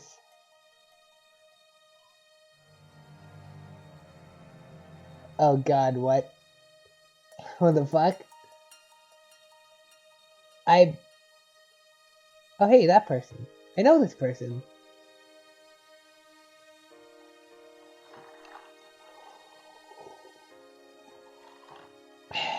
Huh. I have to say hi after I'm done recording. And much earlier than that. Terezi with eyes. Terzi eyes.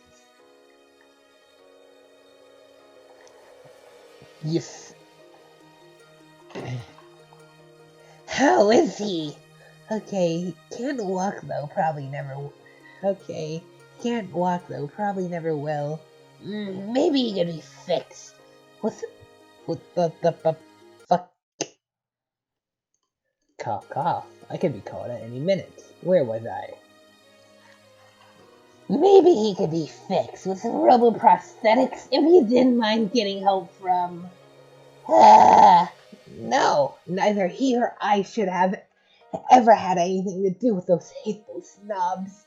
It was a big mistake. No offense. That's okay. I'm a little too teal for their tastes anyway. I don't see why they lift a finger to help him. They hate us both so much. I'm so mad. I hope you're not thinking of doing anything in retaliation. It'll end badly. You should let me handle it. I'm not scared of her. She can't control me. She's tried it. It doesn't work. I know, but trust me, if you piss her off, she'll find a way to get you. This is really tricky. Just let me deal with it. But it was my fault. I was distracted when I could have helped him. I was too. We were both distracted by the same thing. Yeah, who was he anyway? Pretty sure it was Vriska's friend. What was he doing there, watching us? Who knows? He's not really her friend, though. You just see how he talks about her behind her back. You have no idea how bad he's playing her. But then I don't think he knows how bad she's playing him either. See? It's complicated. You really need to stay out of it and let me deal with it. I guess so. I feel powerless sitting here doing nothing though. It's like she wins even if you get her back. Don't think of it that way. I know how to stop her, trust me. I guess her gaming days are over then. That's 4 at least. Yep, I'm pretty much done with her.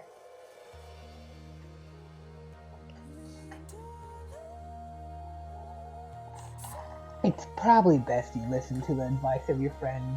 And yet, the voices are as lucid as ever. The urge to make her pay. Aradia, make her pay. It's a shame it had to come to this. You don't like summoning the spirits of the dead to settle scores. But if she had to face her victims again, maybe she'd finally learn to feel remorse.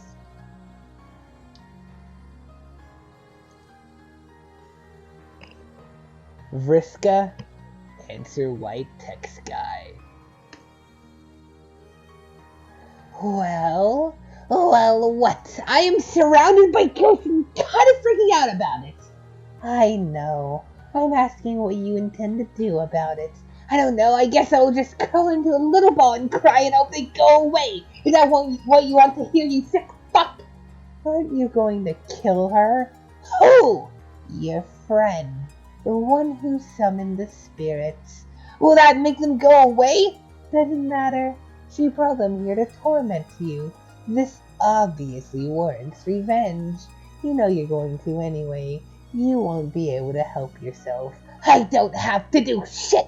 Maybe I don't mind ghosts. Maybe they'll be great company once you get used to them. No, they are terrifying you.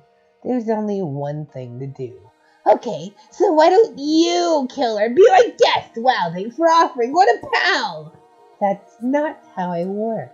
Oh, really? Well, you seem pretty excited about killing Tabitha, too, and you even helped. So I guess that is how you work after all. What's he like?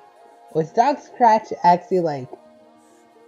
It kind of seems like they're suggesting Doc Scratch was like actually there in person.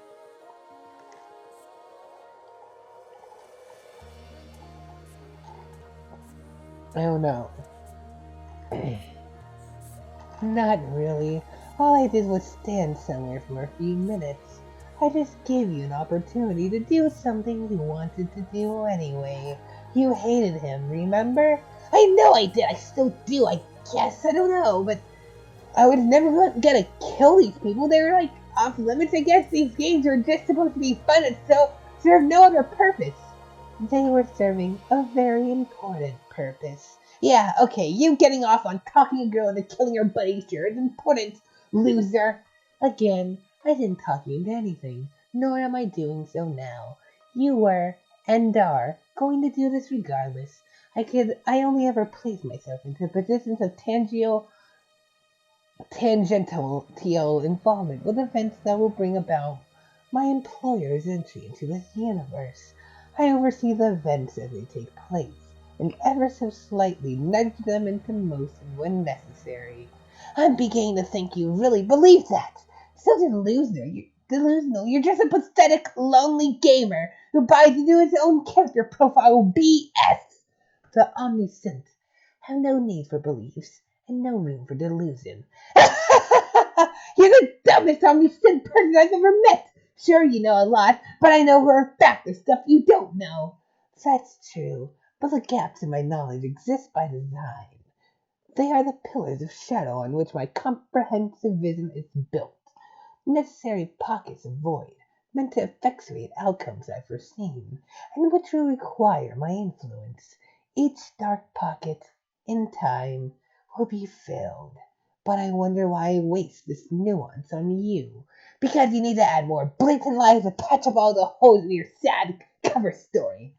I don't lie. Deception is only necessary for those like you to achieve their objectives. I play with my cards face up. Isn't it funny how during our various matches I can tell you what my moves will be in advance and still win? Bleh, yeah, but I'm getting closer to beating you. You'll see. Look at that.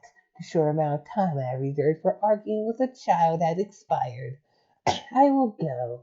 But maybe you're right. Maybe you are a person with free will and you won't kill your friend. What do I know? Enjoy your haunting. Well, time for Colors and Mayhem. Universe A. There are 34 songs. And also 32 songs. You know what? Let's go ahead and get the removed ones.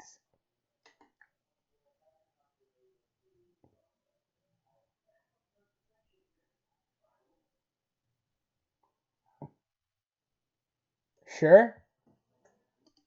What is this? Player.swift. Open. Can I open it with? Okay, I can't. Probably try, but yeah.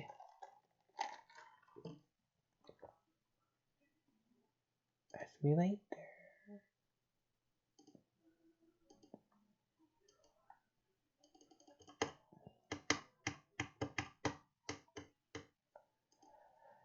Alright then, thank you for being useless.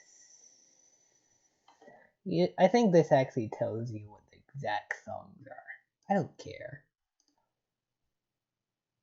Oh, I can just click on this, right?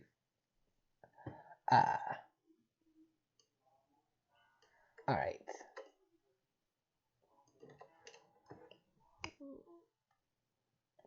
Oh, well, frick you. Huh.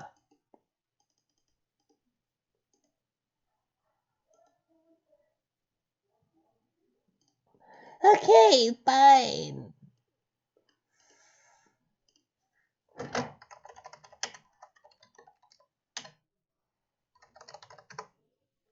Da, na, na, na, na.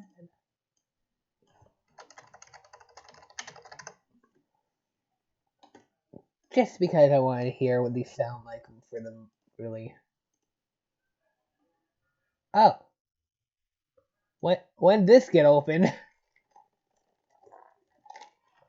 Oh god, oh fuck.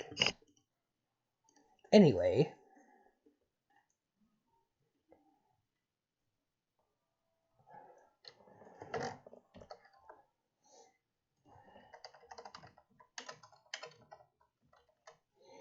Universe. Just gonna make sure. Yep.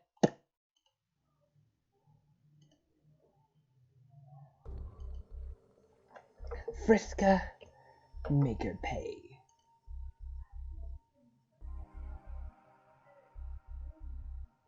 Of course he's right. Not much point in living with all these moaning spooks just to spite some guy you don't give a shit about. But how to go about it? Can't control her. It can be difficult to manipulate the mind of the psychically gifted. Let's see, who else is there? Terezi? Forget about it. What about that guy? Nah. Her? Nope, not him either. How about this guy? Unfortunately, you can only control him about half the time. Then again, that should be all the time you need. Radia! What? Nice trick with a ghost and all, man. You got me pretty good. I'd rather not talk to you. Fair enough. I just want to say I'm sorry, that's all. I'm not the one you should apologize to. Yeah, I know. I'll make it up to him someday. Don't worry. Anyway, guess what? Hey, guess what? I got a message for you from your boyfriend. He's outside your hive right now. Not falling for it. Take a look. I don't see anything out there. Well, okay, I'm just a messenger. If you want to risk missing him, then suit yourself. Later! It must be a trick. You surely would have told you if he was making the trip all the way out here from his hive stem.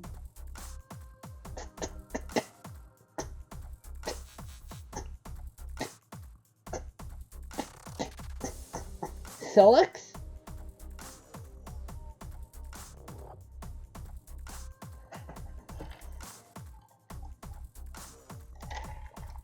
Arrivederci, Magito. Death time. And now, be the white text guy. We won't see this iteration of the pink moon. We will see a different iteration of the pink moon at some later point. A much later point. And the time spent on it will be really, really brief. It doesn't even matter. Anyway, white text guy time. You try to be the white text guy, but fail to be the white text guy. No one can be the white text guy, except for the white text guy. The white text guy is known as Doc Scratch. He is an officer of an indestructible demon known as Lord English. His job is to pave the way for the arrival of his master, who will be summoned upon the termination of the universe. He has worked at this task for many centuries and will continue to do so until the Great Undoing. Scratch is Alternia's first guardian. Every planet destined for intelligent life has such an entity meant to protect it and facilitate the planet's ultimate purpose. A first guardian is typically almost as old as the planet itself, and each has a unique circuitous origin through the nuts of paradox space.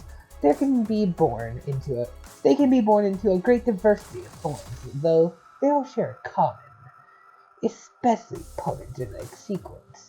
The code grants them near omnipotence, and when merged with a host of great intelligence, near omniscience as well. What will he do? It's up to him. All we can do is stand here and watch. What's he up to now? Hard to say since we're not telling him what to do. Guardians can never be told what to do, neither the omnipotent kind nor the ordinary kind who raises kids in houses. It's a universal law of reality. Looks like he's pondering over his next move in the game he is playing some wicked troll girl down on the planet. Usually, these matches are no contest, but she has been getting closer to beating him lately, and he has no idea how this is possible. Uncertainty, though rare, it's quite a troubling sensation for the omniscient. What's this? It appears someone is contacting him. More bothersome uncertainty. How is it that this youngster is able to relay an unsolicited message? He doesn't even have an account name. Hey, white text guy, I have a tip for you. How were you able to contact me? Never mind. I figured it out instantly. Really? Yes, through my limitless intellect. Occasionally, I discover there are things I have not always known. It gives me the opportunity to make deductions, which are practically always flawless. It's gratifying. Okay, that's neat, I guess. You asked your clever friend with the colorful spectacles to trace the source of my messages. He then established a relay for your messages to reach this source through some sort of computational proxy. I gather he has recovered from his implementation as a weapon and the sabotage of your mutual friend, whom you both believe to be dead? Oh my god, shut up! Oh my god, white text guy, shut up! I'm trying to give you a message here. I have a name. It is not white text guy. Oh, what is it? I'm not going to tell you my name, but if you wish, you may refer to me as Mr. Vanilla Milkshake. You are so weird. Why would I do that?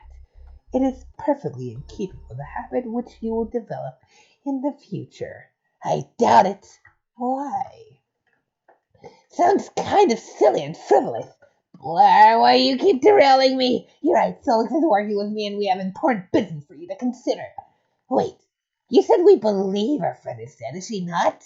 Yes, I said you believe she is dead, and soon you will believe she is not. Both statements are true, and yet each exhibits a trace of falsehood. Wow, why did I bother asking? No wonder she snapped. She's got to deal with your stupid riddles all the time. Anyway, can you just help me get revenge so we can call it a night? Why would I involve myself in your paltry feud beyond the extent I already have?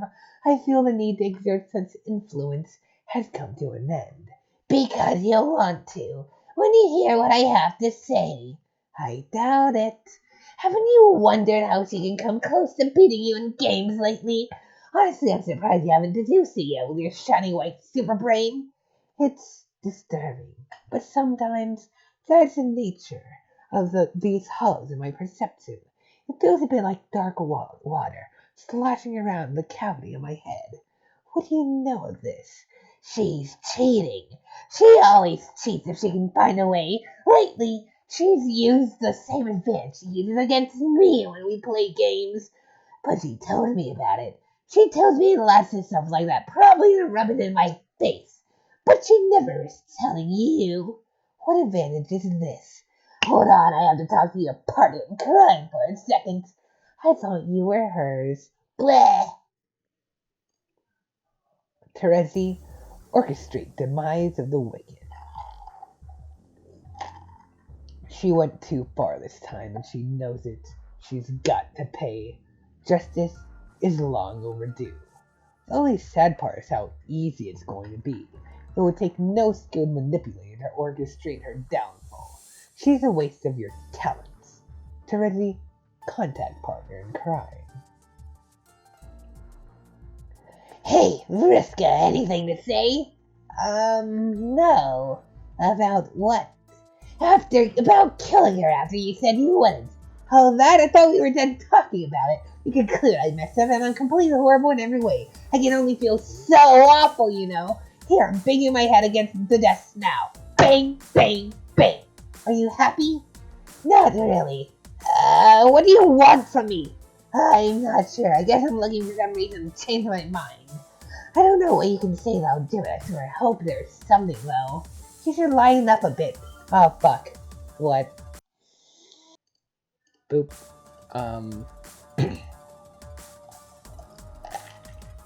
You should line up a bit. Maybe even congratulate me. Wow, great job, Vriska. Single-handedly taking out team charge like that. No more competition for those low-class clowns.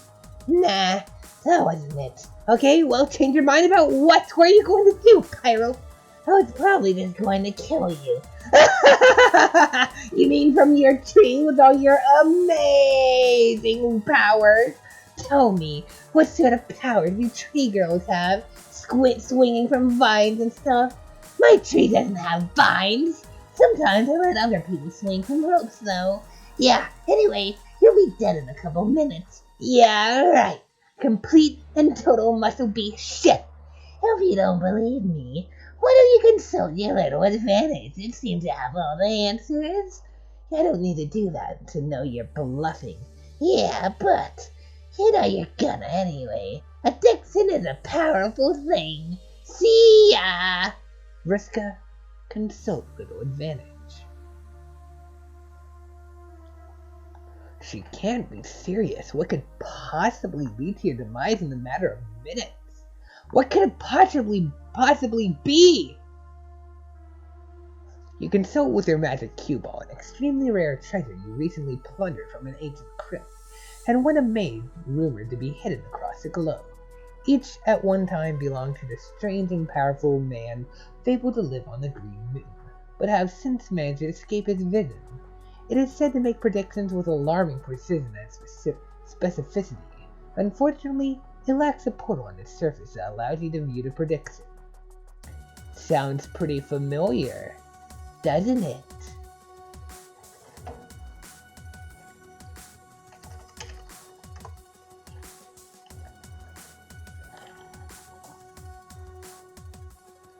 Somewhere right there. That's it. It's not the exact same cue ball, but it does still have the same origin.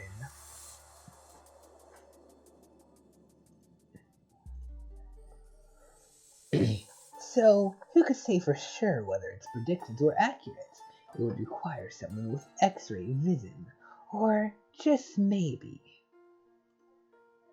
someone with vision eightfold. You channel your powerful eyesight through your customized lenses and whisper to the faithful little oracle. Should you be worried about Terezi's threats?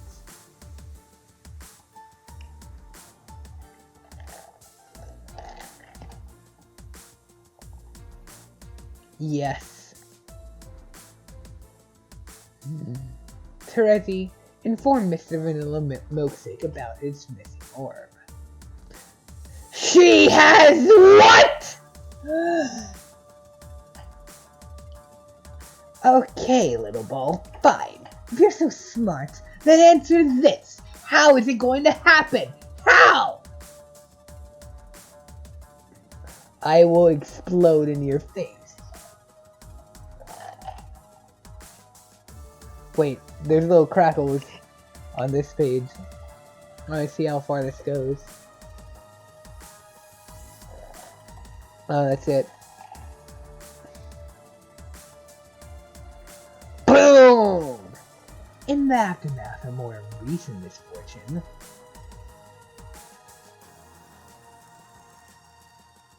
one retrieves his dead custodian from the rubble below. Another finds her struggling to survive. You guess you've got to put her down. The question is, do you have the luck to get it done? Would a sufficient roll even qualify as good luck in this case? You don't know. Vriska, roll.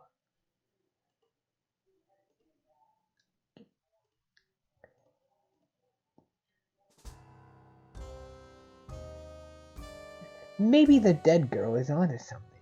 Maybe the only way to beat your bad luck is not caring about the outcome. 7 of the floor site octet land, narrowing the field down from the full 8 to the power of 8. 1 tumbles through the air. You will decide among the 8 remaining techniques. Guillotine de la Marquise. Get fucked. Au revoir, Spider Mom.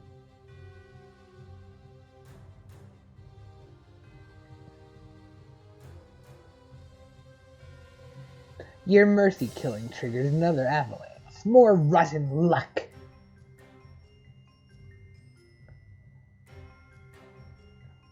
Vriska, what's her deal? What's your deal? What do you mean? Did you just zap Equus into the game as I've disappeared? Are you not happy about that? Hell no, I was supposed to get your surprise present from him. That he was caving for me, but only temporarily, and then we were going to jump in the game together as co-leaders, remember? You were about to be killed by his hive. Proceeding with that plan wouldn't have made sense. We certainly don't need 2 dead players. But, you knew this was gonna happen! You were planning it all along! You were planning this! I know a schemer when I see one! Yes, there was a plan. It had to go this way. No! It had to go the way we said it would! I was going to give you the present I convinced him to make for you! Me! It wouldn't have gotten made if it were not for me! And then you could have a body again and everything would be fine and we could go back to being friends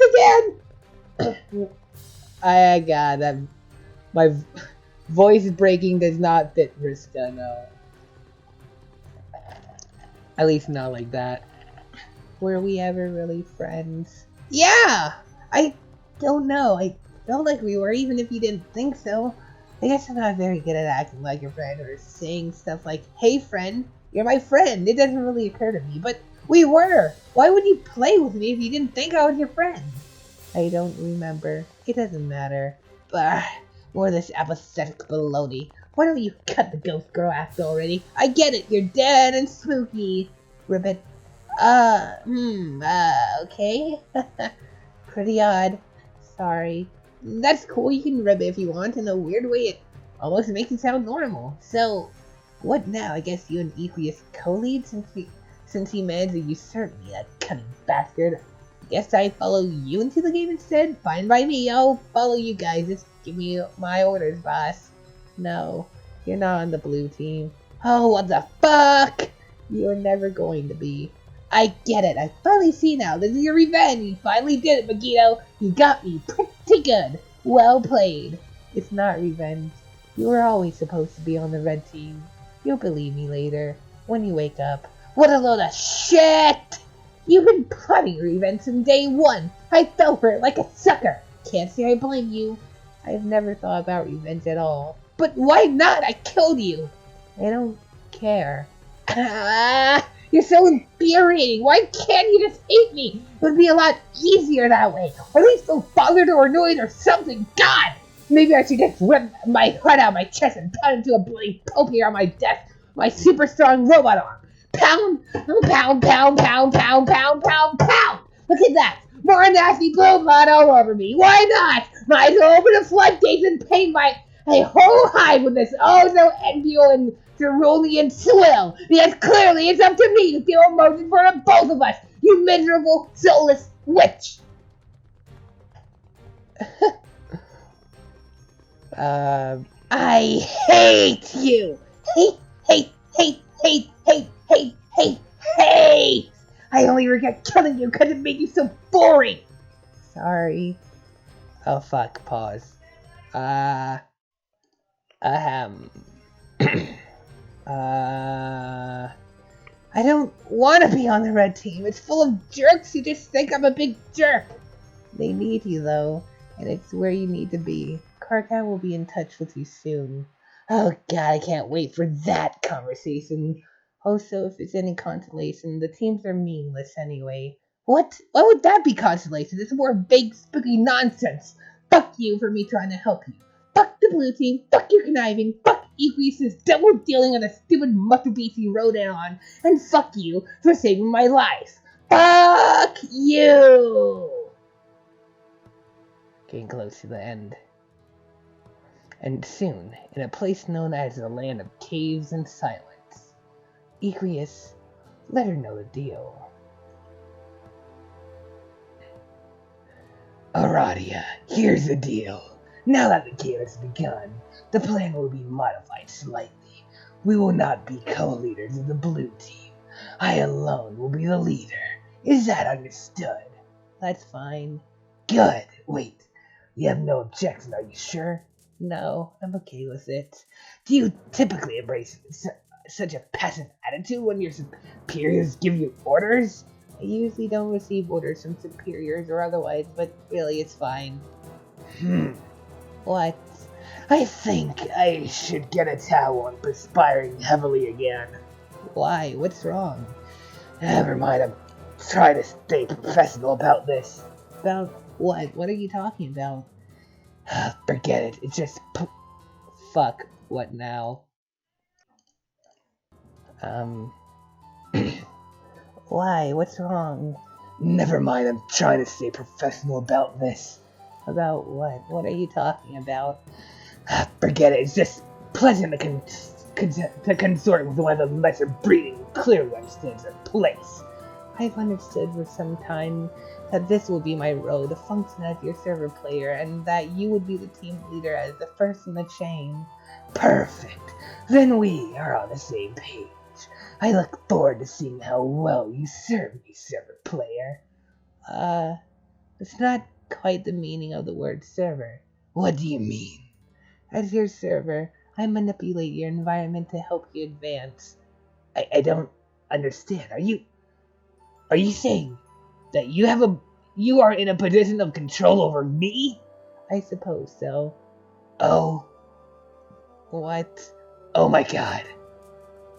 This is improperty of a caliber I cannot even. You're as low on the heavy spectrum as possible to consider that someone so low could be in a position of authority over me. It's just so disgusting. You really are quite a snob. No, it's filthy.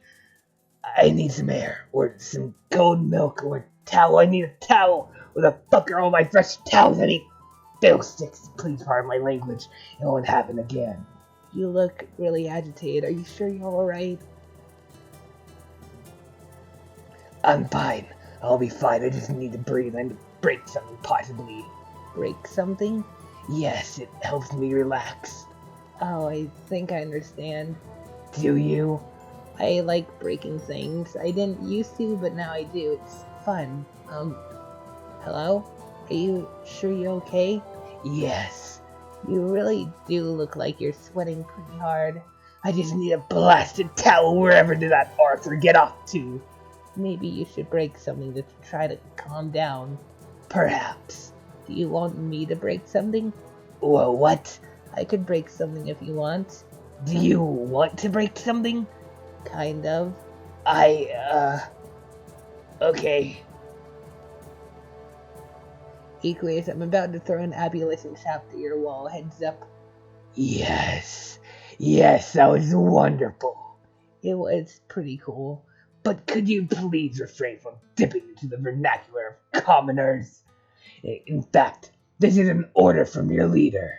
Call things by their proper names. What? You want me to call it a bathtub? That sounds ridiculous. Nevertheless, do it. Fine. Now, could you please, do that again? What? You want me to throw the trap through your wall again? I mean the tub? Yes. Is that in order? Yes, wait. I don't know. What don't you know? Maybe I don't want to order you to. Maybe I want you to do whatever things that you want to do. I really have no idea what you're talking about. You could cause quite a bother for me with the power you wield. I can do nothing to stop you, peasant girl. It's so magnificently depraved. You are so weird, and this is coming from a ghost. Ribbit. Fuck. What? Okay, anyways, while we're on here, this is actually an amazing song, and I love it. Of course, the true meaning of it cannot actually be understood, because, we're not quite at that part yet. But also, we have met almost every character. Almost. There's still 2 left. Probably won't get into them until next time, though. Maybe I don't want to order you to. Maybe I want you to do whatever things that you want to do. I really have no idea what you're talking about. Oh, you're so weird, and this is coming from a ghost. Rabbit. What was that? Are you role-playing now? Stop, it's unbecoming. Sorry. You're better than that, and by better I mean worse. Much, much worse. Downright coarse and degenerate. Just reprehensibly sorted. Actually, yes, you may roleplay and proceed to deepen this already irretrievable debauchery. In fact, I command it. I command you to have free will and do as you please, and continue being bothersome and predictably destructive. I mean, if you want. I'm not really role-playing, I'm part frog, but okay, I guess I can bring some more stuff. Ribbit? Yes, Ribbit again. I can't really control the ribbons. I will make haste to this mysterious realm and find your gate. It will pose no challenge for me at all. Yeah, I know. And I will then give you a new body, and you may take your rightful place as my subordinate. Sure. Actually, now I'm beginning to wonder What? whether I want you to be my subordinate. I hope it doesn't sound too strange. Everything you say sounds strange. Maybe I would like you to be the co-leader again. Okay. In fact, oh my goodness, I can't believe I'm entertaining this thought. It feels just vile. Try not to roll your eyes at me. I don't have pupils. Would you mind terribly being the leader? Fine. But don't tell anyone. You'll be the leader of me, and I will lead all else. You would, in fact, be the secret leader. Yeah, sure. That's pretty much how it is anyway. Yes, that's the spirit. You take the authority well for one of your blood. I don't have blood. Not yet, but soon your heart will beat anew, and through it, fresh blood and breath passes. Wow, can you just bring me the robot already? On my way. Ribbit, Euchius, proceed to second gate. Whoa! That's a big thing.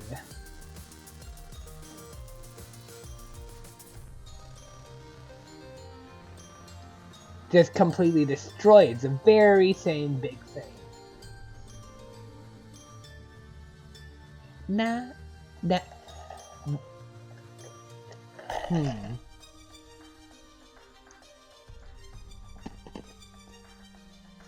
Or maybe it's not, because there it doesn't have fins, but here it does. But then again, in the panel right above, it still doesn't have fins. I don't know. Boop. I like that little symbol there. This poses no challenge for you at all. Euchius, enter. Strong fall. Euchius, deliver present. It looks nice. Yes, it is perfect in every way. Ribbit, Do you have a clean towel anywhere? Aradia Sprite, enter Soulbot. It time. I think it suits you much more so than the form of a levitating ghostly amphibian. How does it feel? It feels different. Okay, but I mean, do you feel anything else? Any sort of stirring sensations? Stirring? Yes, such as sensations which may be stirred by flowing blood and a beating heart. I'm not sure. Can you detect anything within you might describe as smoldering passion? Oh god, what now? I just want to finish. I'm so close to finishing. This is a goal. This is the page we're on. Very close. Wait, what is that? What's what? This feeling. Oh god, oh my god, what did you do? Did you program this robot to have feelings for you? Romantic feelings? Answer me, blue blood scum! Yes, it's a chip in your heart. Is that not okay? Get it out. I guess I can't uninstall it if you would just get it out. Sorry. Oh, get it out, get it out, get it out, get it out, get it out, get it out, get it out, get it out, get it out! This is very fitting music.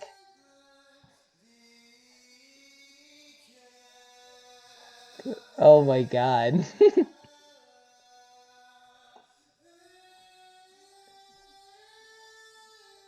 Jeez. He deserves it. He doesn't deserve this. Also, there's a little smidge of oil there to distract from the intense plot revelations that are happening. Also, this song belongs to Troll Jesus. Like, Literally the closest to Troll Jesus that exists.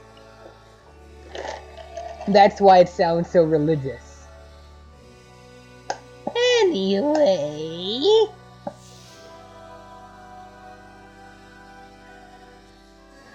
Nepeta update wall.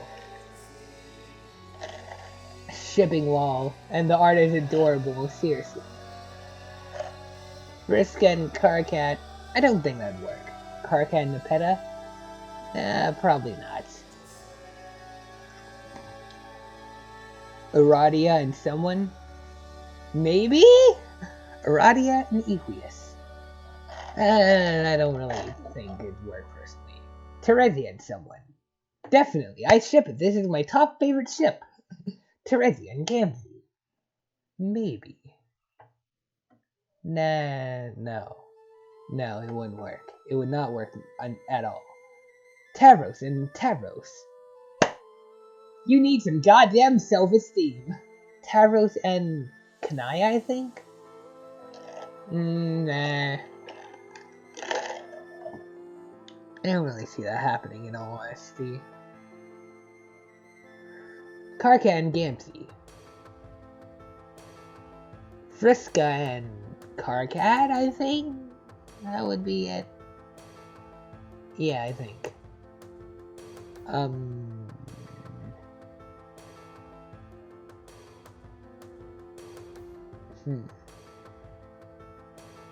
Yeah, but... So that would be Vriska and Karkat?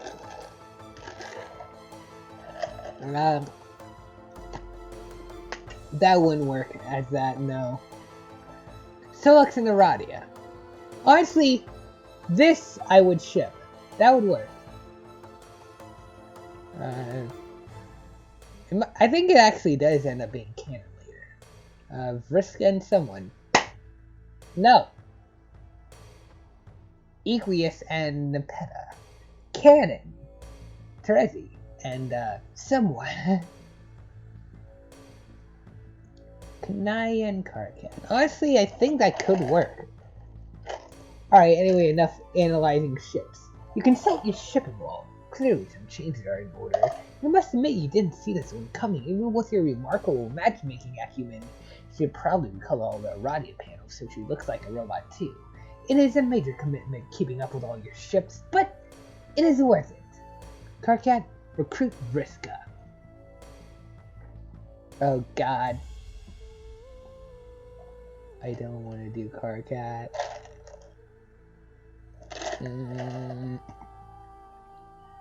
Oh, and I got a pause. Okay, good.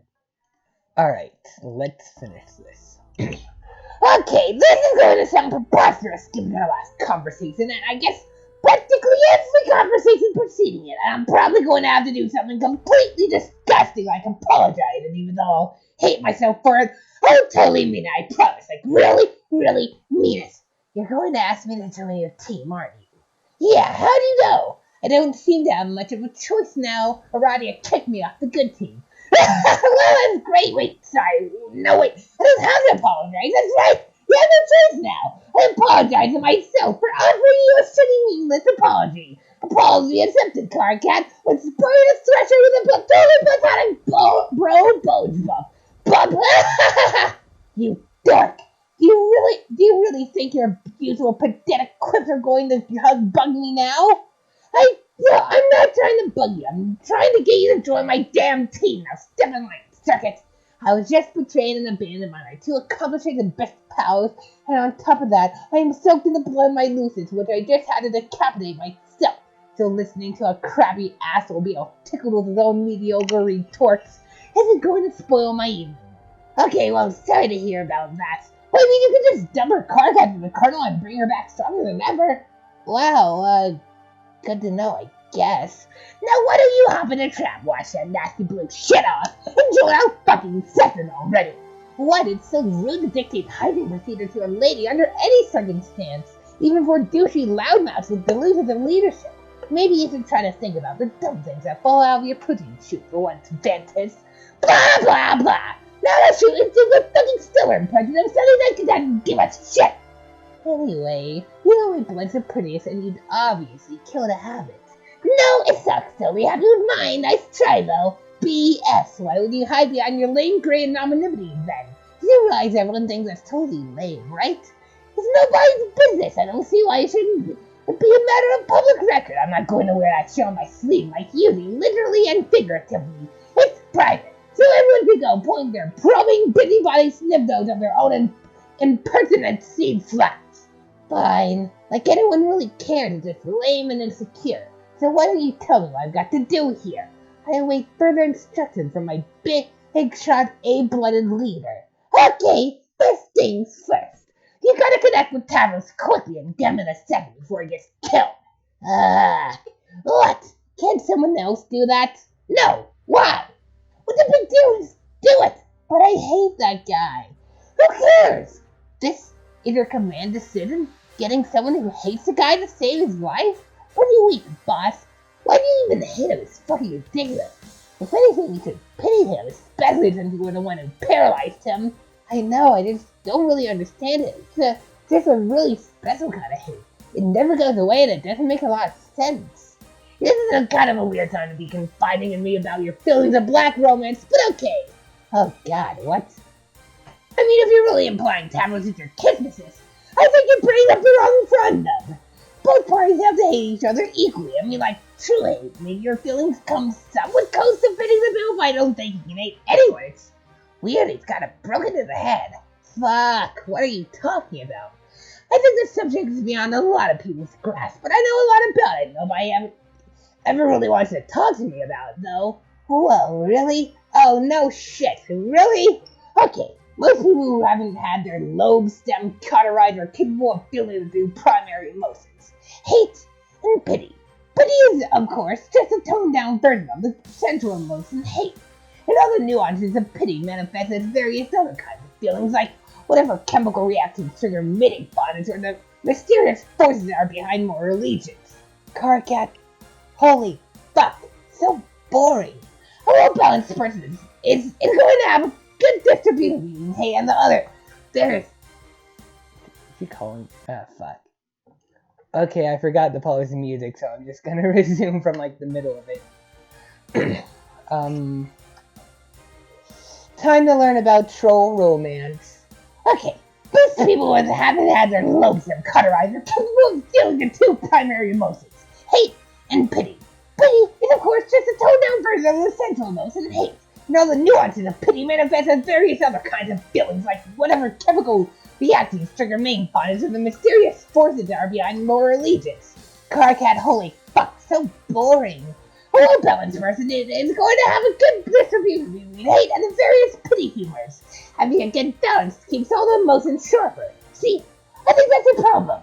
Oh, I hope you know that I already wore out some good note-taking pens today. All the pens. All of them. See, my hate is like a finely tuned instrument because I'm aware of these principles. I can hit a hole in Paradox Space itself, straight through to a new reality first for the hating. You don't even know how much I'm laughing at this. But see, you're too heavy on the hate side, or at least you pretend to be, which is maybe worse. You aren't reading anything I say, are you? You just want to talk and talk and talk. And you think you're hating up everyone's hard when you're really just burning out the entire emotional hemisphere. It's like lukewarm hate, pretentious hate with no counterpoint at all. That's such as no real substance to your hate. It's like a cardboard movie prop, which is why your brain is broken, kind of like Tavros's, but on the opposite hemisphere, I guess. Or maybe your broken brain led to the imbalance in the first place. I don't know. Whatever the case is, you're kind of emotionally screwed, sorry to say. Your hate's too dull for a proper kiss missus, in my opinion. I don't see anyone chomping at the bit to be immortal, honestly, unless there's someone out there who would actually bother pitying you and letting him make spread. Seriously, like that would even interest you. Basically, any feature of your emotional profile that usually makes someone viable in the red rum department must be totally fried. Your black rum potential is probably toast too. Hey, are you there? Oh yeah, it started tuning you out. Are you done? No way, I can go on. This is fascinating. Tell me how the fuck this isn't fascinating. Do you learn this crap from your awful romance movies? They're really interesting sociologically, incredibly complex, sophisticated stories. You wouldn't get it. Hey, asshole, stop watching movies for girls. What part of intriguing sociologically don't you understand? Also, they're awesome. Shut up. Okay, man. Just let me connect to the stupid boy dumb fuck so I don't have to listen to this anymore. Yeah, okay. Oh, wait! I never even got to the damn point! What is it now? I didn't need you specifically to connect to Tavros. I mean, I could get any schlub to do that. You just have to get in here as soon as possible because I really need your mind powers. You do? I mean, obviously you do. Duh, what for? I ran into someone here, sort of double agent, I guess. His name is Jack. Ooh, mystery blood.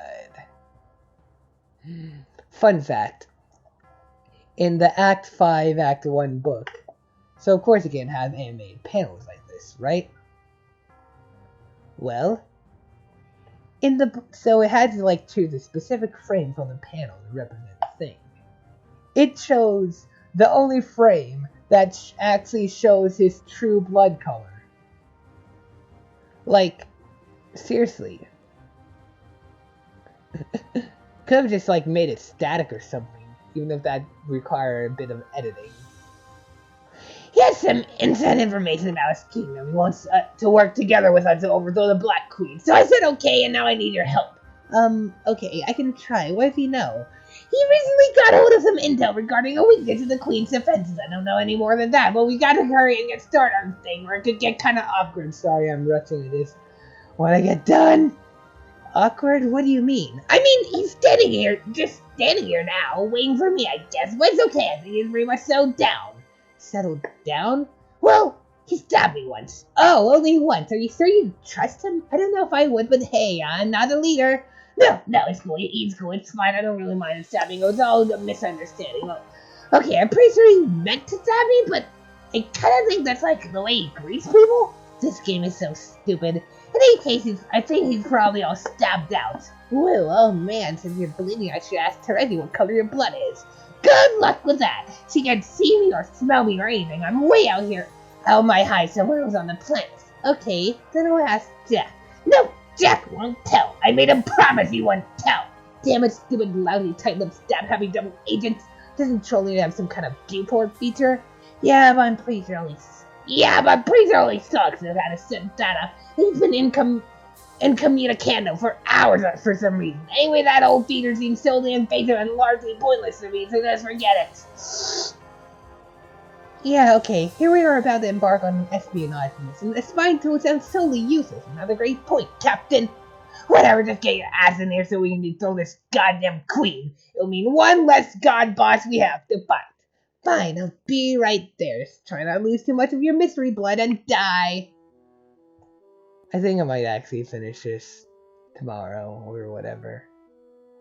I am getting tired. Like, really tired. I wanna stop. My throat hurts. I will finish this later. B-Jack! A few minutes ago. It has been one day since everything you just watched. If for some reason people are actually watching this. Haha. You find the kid you've been looking for. He's got a pretty sharp tongue and can't seem to keep it sheathed. He should learn up front you're no stranger to sharp objects yourself. He still won't shut up. He doesn't seem to care about the wound. He's just going on and on about the freakish color of his blood. He doesn't want you to look at it. Just look away, he says. You got to admit, now you're curious. Time for the mystery blood. Jack, look at knife. You don't see what the big deal is. Nothing special. This kid's out of his mind, but he's still blubbering on and on about it. It seems he's the only one of his kind with his mutant candy red blood. An outcast. He thinks he was put on this planet covered in an ocean of his own blood to be taunted. Punished for something. Saddest story you ever heard. Got to do something to shut him up.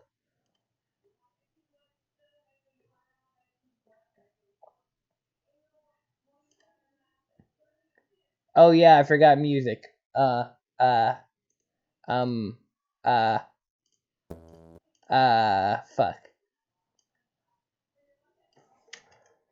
Boop.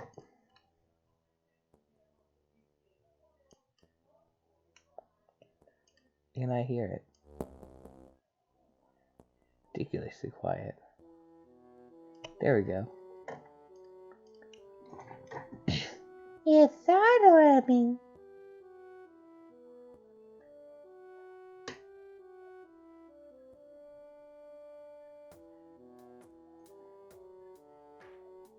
Carcat, be in cahoots with Jack.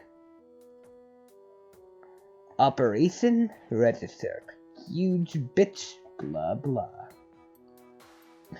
You and your like-blooded accomplice soon put Operation Register into motion, a contingency plan with the which the Arc Agent conveniently had on file and named himself. If it were drafted by a legitimate contingency firm, it would ostensibly have been given a better title. Your whole team executes the plan along the course of its journey, employing espionage, mind control tactics, political sabotage, vicious interrogations, and cold-blooded assassinations. Everyone does their part, and you begin to learn the true meaning of teamwork, as well as this troll disease called friendship. But before a single step is taken, Jack briefs you on the intelligence uncovered by one of his agents. It is an advantage over the Queen you will seize upon while she has let her guard down. With each prototyping by each player, the royalty on both sides would evolve. The Queen with her Ring of Orbs 12-fold would first take on the claws and rigid carapace of your Lucis, and then the wings and scales of Terezi's young dragon, and then the horns and gills and cloven hooves of Gamzee's fallen custodian. And so, it would continue. Though a queen is a vain creature, she is also sworn to her duty. She would be braced for the heavy load of augmentation ahead. She could certainly withstand the eight eyes of an arachnid. The fairy wings might worse be frivolous, and the great bull horns could even be regarded as striking a distance. For that matter, the sultry lips of a mother grub might very plausibly suit her. She perhaps would wear a brave face even behind a dignified mustache, and the centauring of her lower torso could transpire without much complaint. She would dutifully indulge her lactating udder, and when all was said and done, doubling her head count would surely be insult to 11-fold injury, but nothing she hadn't essentially endured already, all in the name of her kingdom. But she would spare herself all these additional debasements, because, before the rest came, there would be one corruption to her figure she could not abide. Her vanity wouldn't allow it. She could not stand bearing the visage of the most loathsome creature known to existence. So vile is its appearance, so contemptible its purpose, all depictions of the creature, let alone members of its population, are permanently banned from any jurisdiction in the reach of her agents. Those of its kind go by many names, and so does the reviled patron god they herald, the great detestation, King Pond Squatter, speaker of the vast joke, or most commonly, Bilious Slick. His true name is of course forbidden, and wearing his face is where she drew the line.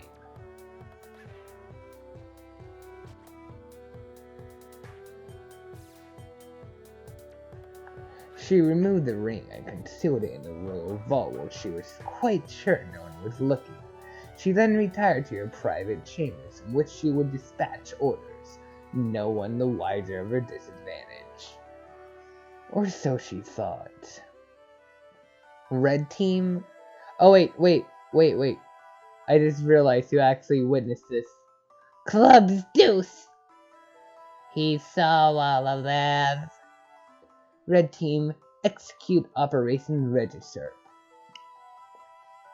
The operation in time would be a total success. The banished Quasar would make the future Alternian wasteland her home.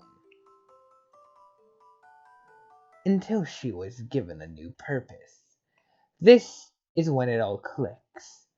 Doc Scratch, the Black Queen, the frickin' Midnight Crew. It all clicks. It's all related to the intermission.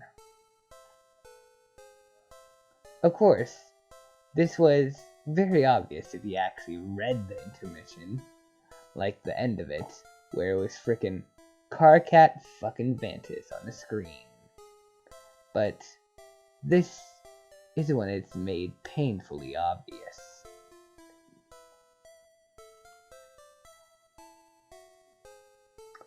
Player orders.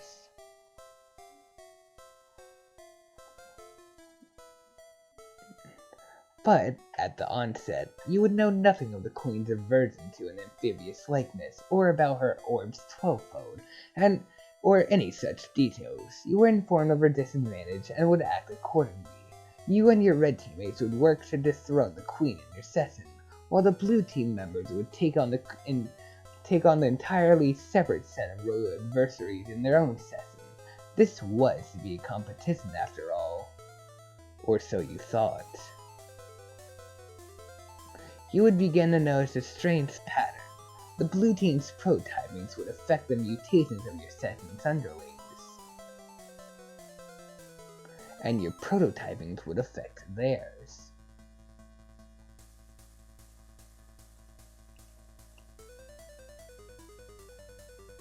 Though the signs pointed to two distinct sessions, two sets of mystic ruins, two opposing teams, two separate chains of connected players, this is all misleading.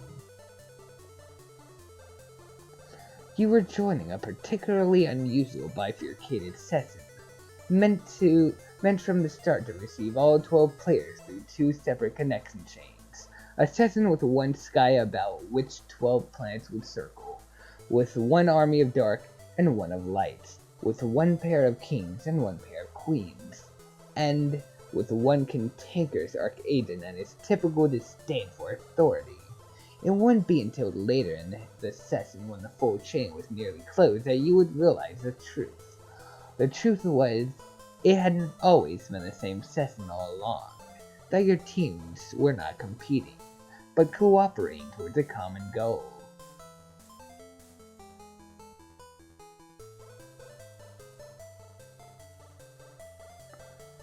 In the more drawn-out form of this adventure's narrative, figuring this out would have been a huge deal. We would have been completely blown away by this stunning revelation. Wow, same session all along. Really? Huh.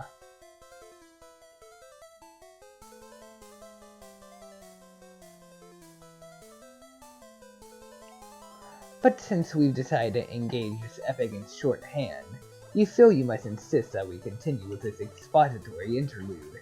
It would turn out the arrangement of planets looked like this, rather. Bifurcated... Okay.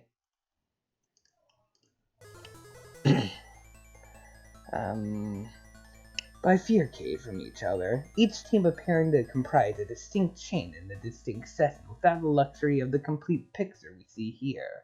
It appeared that way until it was time to link the two chains, completing a circuit of 12 and uniting the teams. For these final two links, Skya had a plan, as it did with the order of every preceding link, and as it did with the paradoxical seating of its own players on the surface of the planet it would later devastate to buy itself time.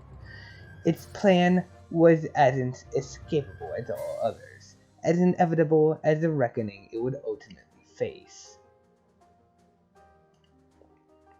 Mobius double reach around. So Carcat connected to Solux, and Equius connected to Ganaya. We haven't gotten her name yet, have we? Oh god, oh fuck. After watching the phrases Mobius double and reach around toggle for a few minutes while in a sort of stupor, you finally snap out of it. Your attention drifts towards these two symbols. You would try to beat these mysterious characters, but you suspect you would fail, so you don't bother. They're way too mysterious for you to beat them yet. Seriously, what's up with these guys? Do they live underwater or something? What's their deal? We'll learn all about them a little later. For that matter, what about this young lady? What is her deal? We'll probably find out about her later, too. It will probably be quite some time before you get to meet her. It could very well be pages and pages and pages. It won't be pages and pages and pages, but it will be another episode. She's gonna be the first thing we see in the next episode. I guess I could have just finished this yesterday. I thought we were gonna have the whole troll romance rant. Guess I was wrong.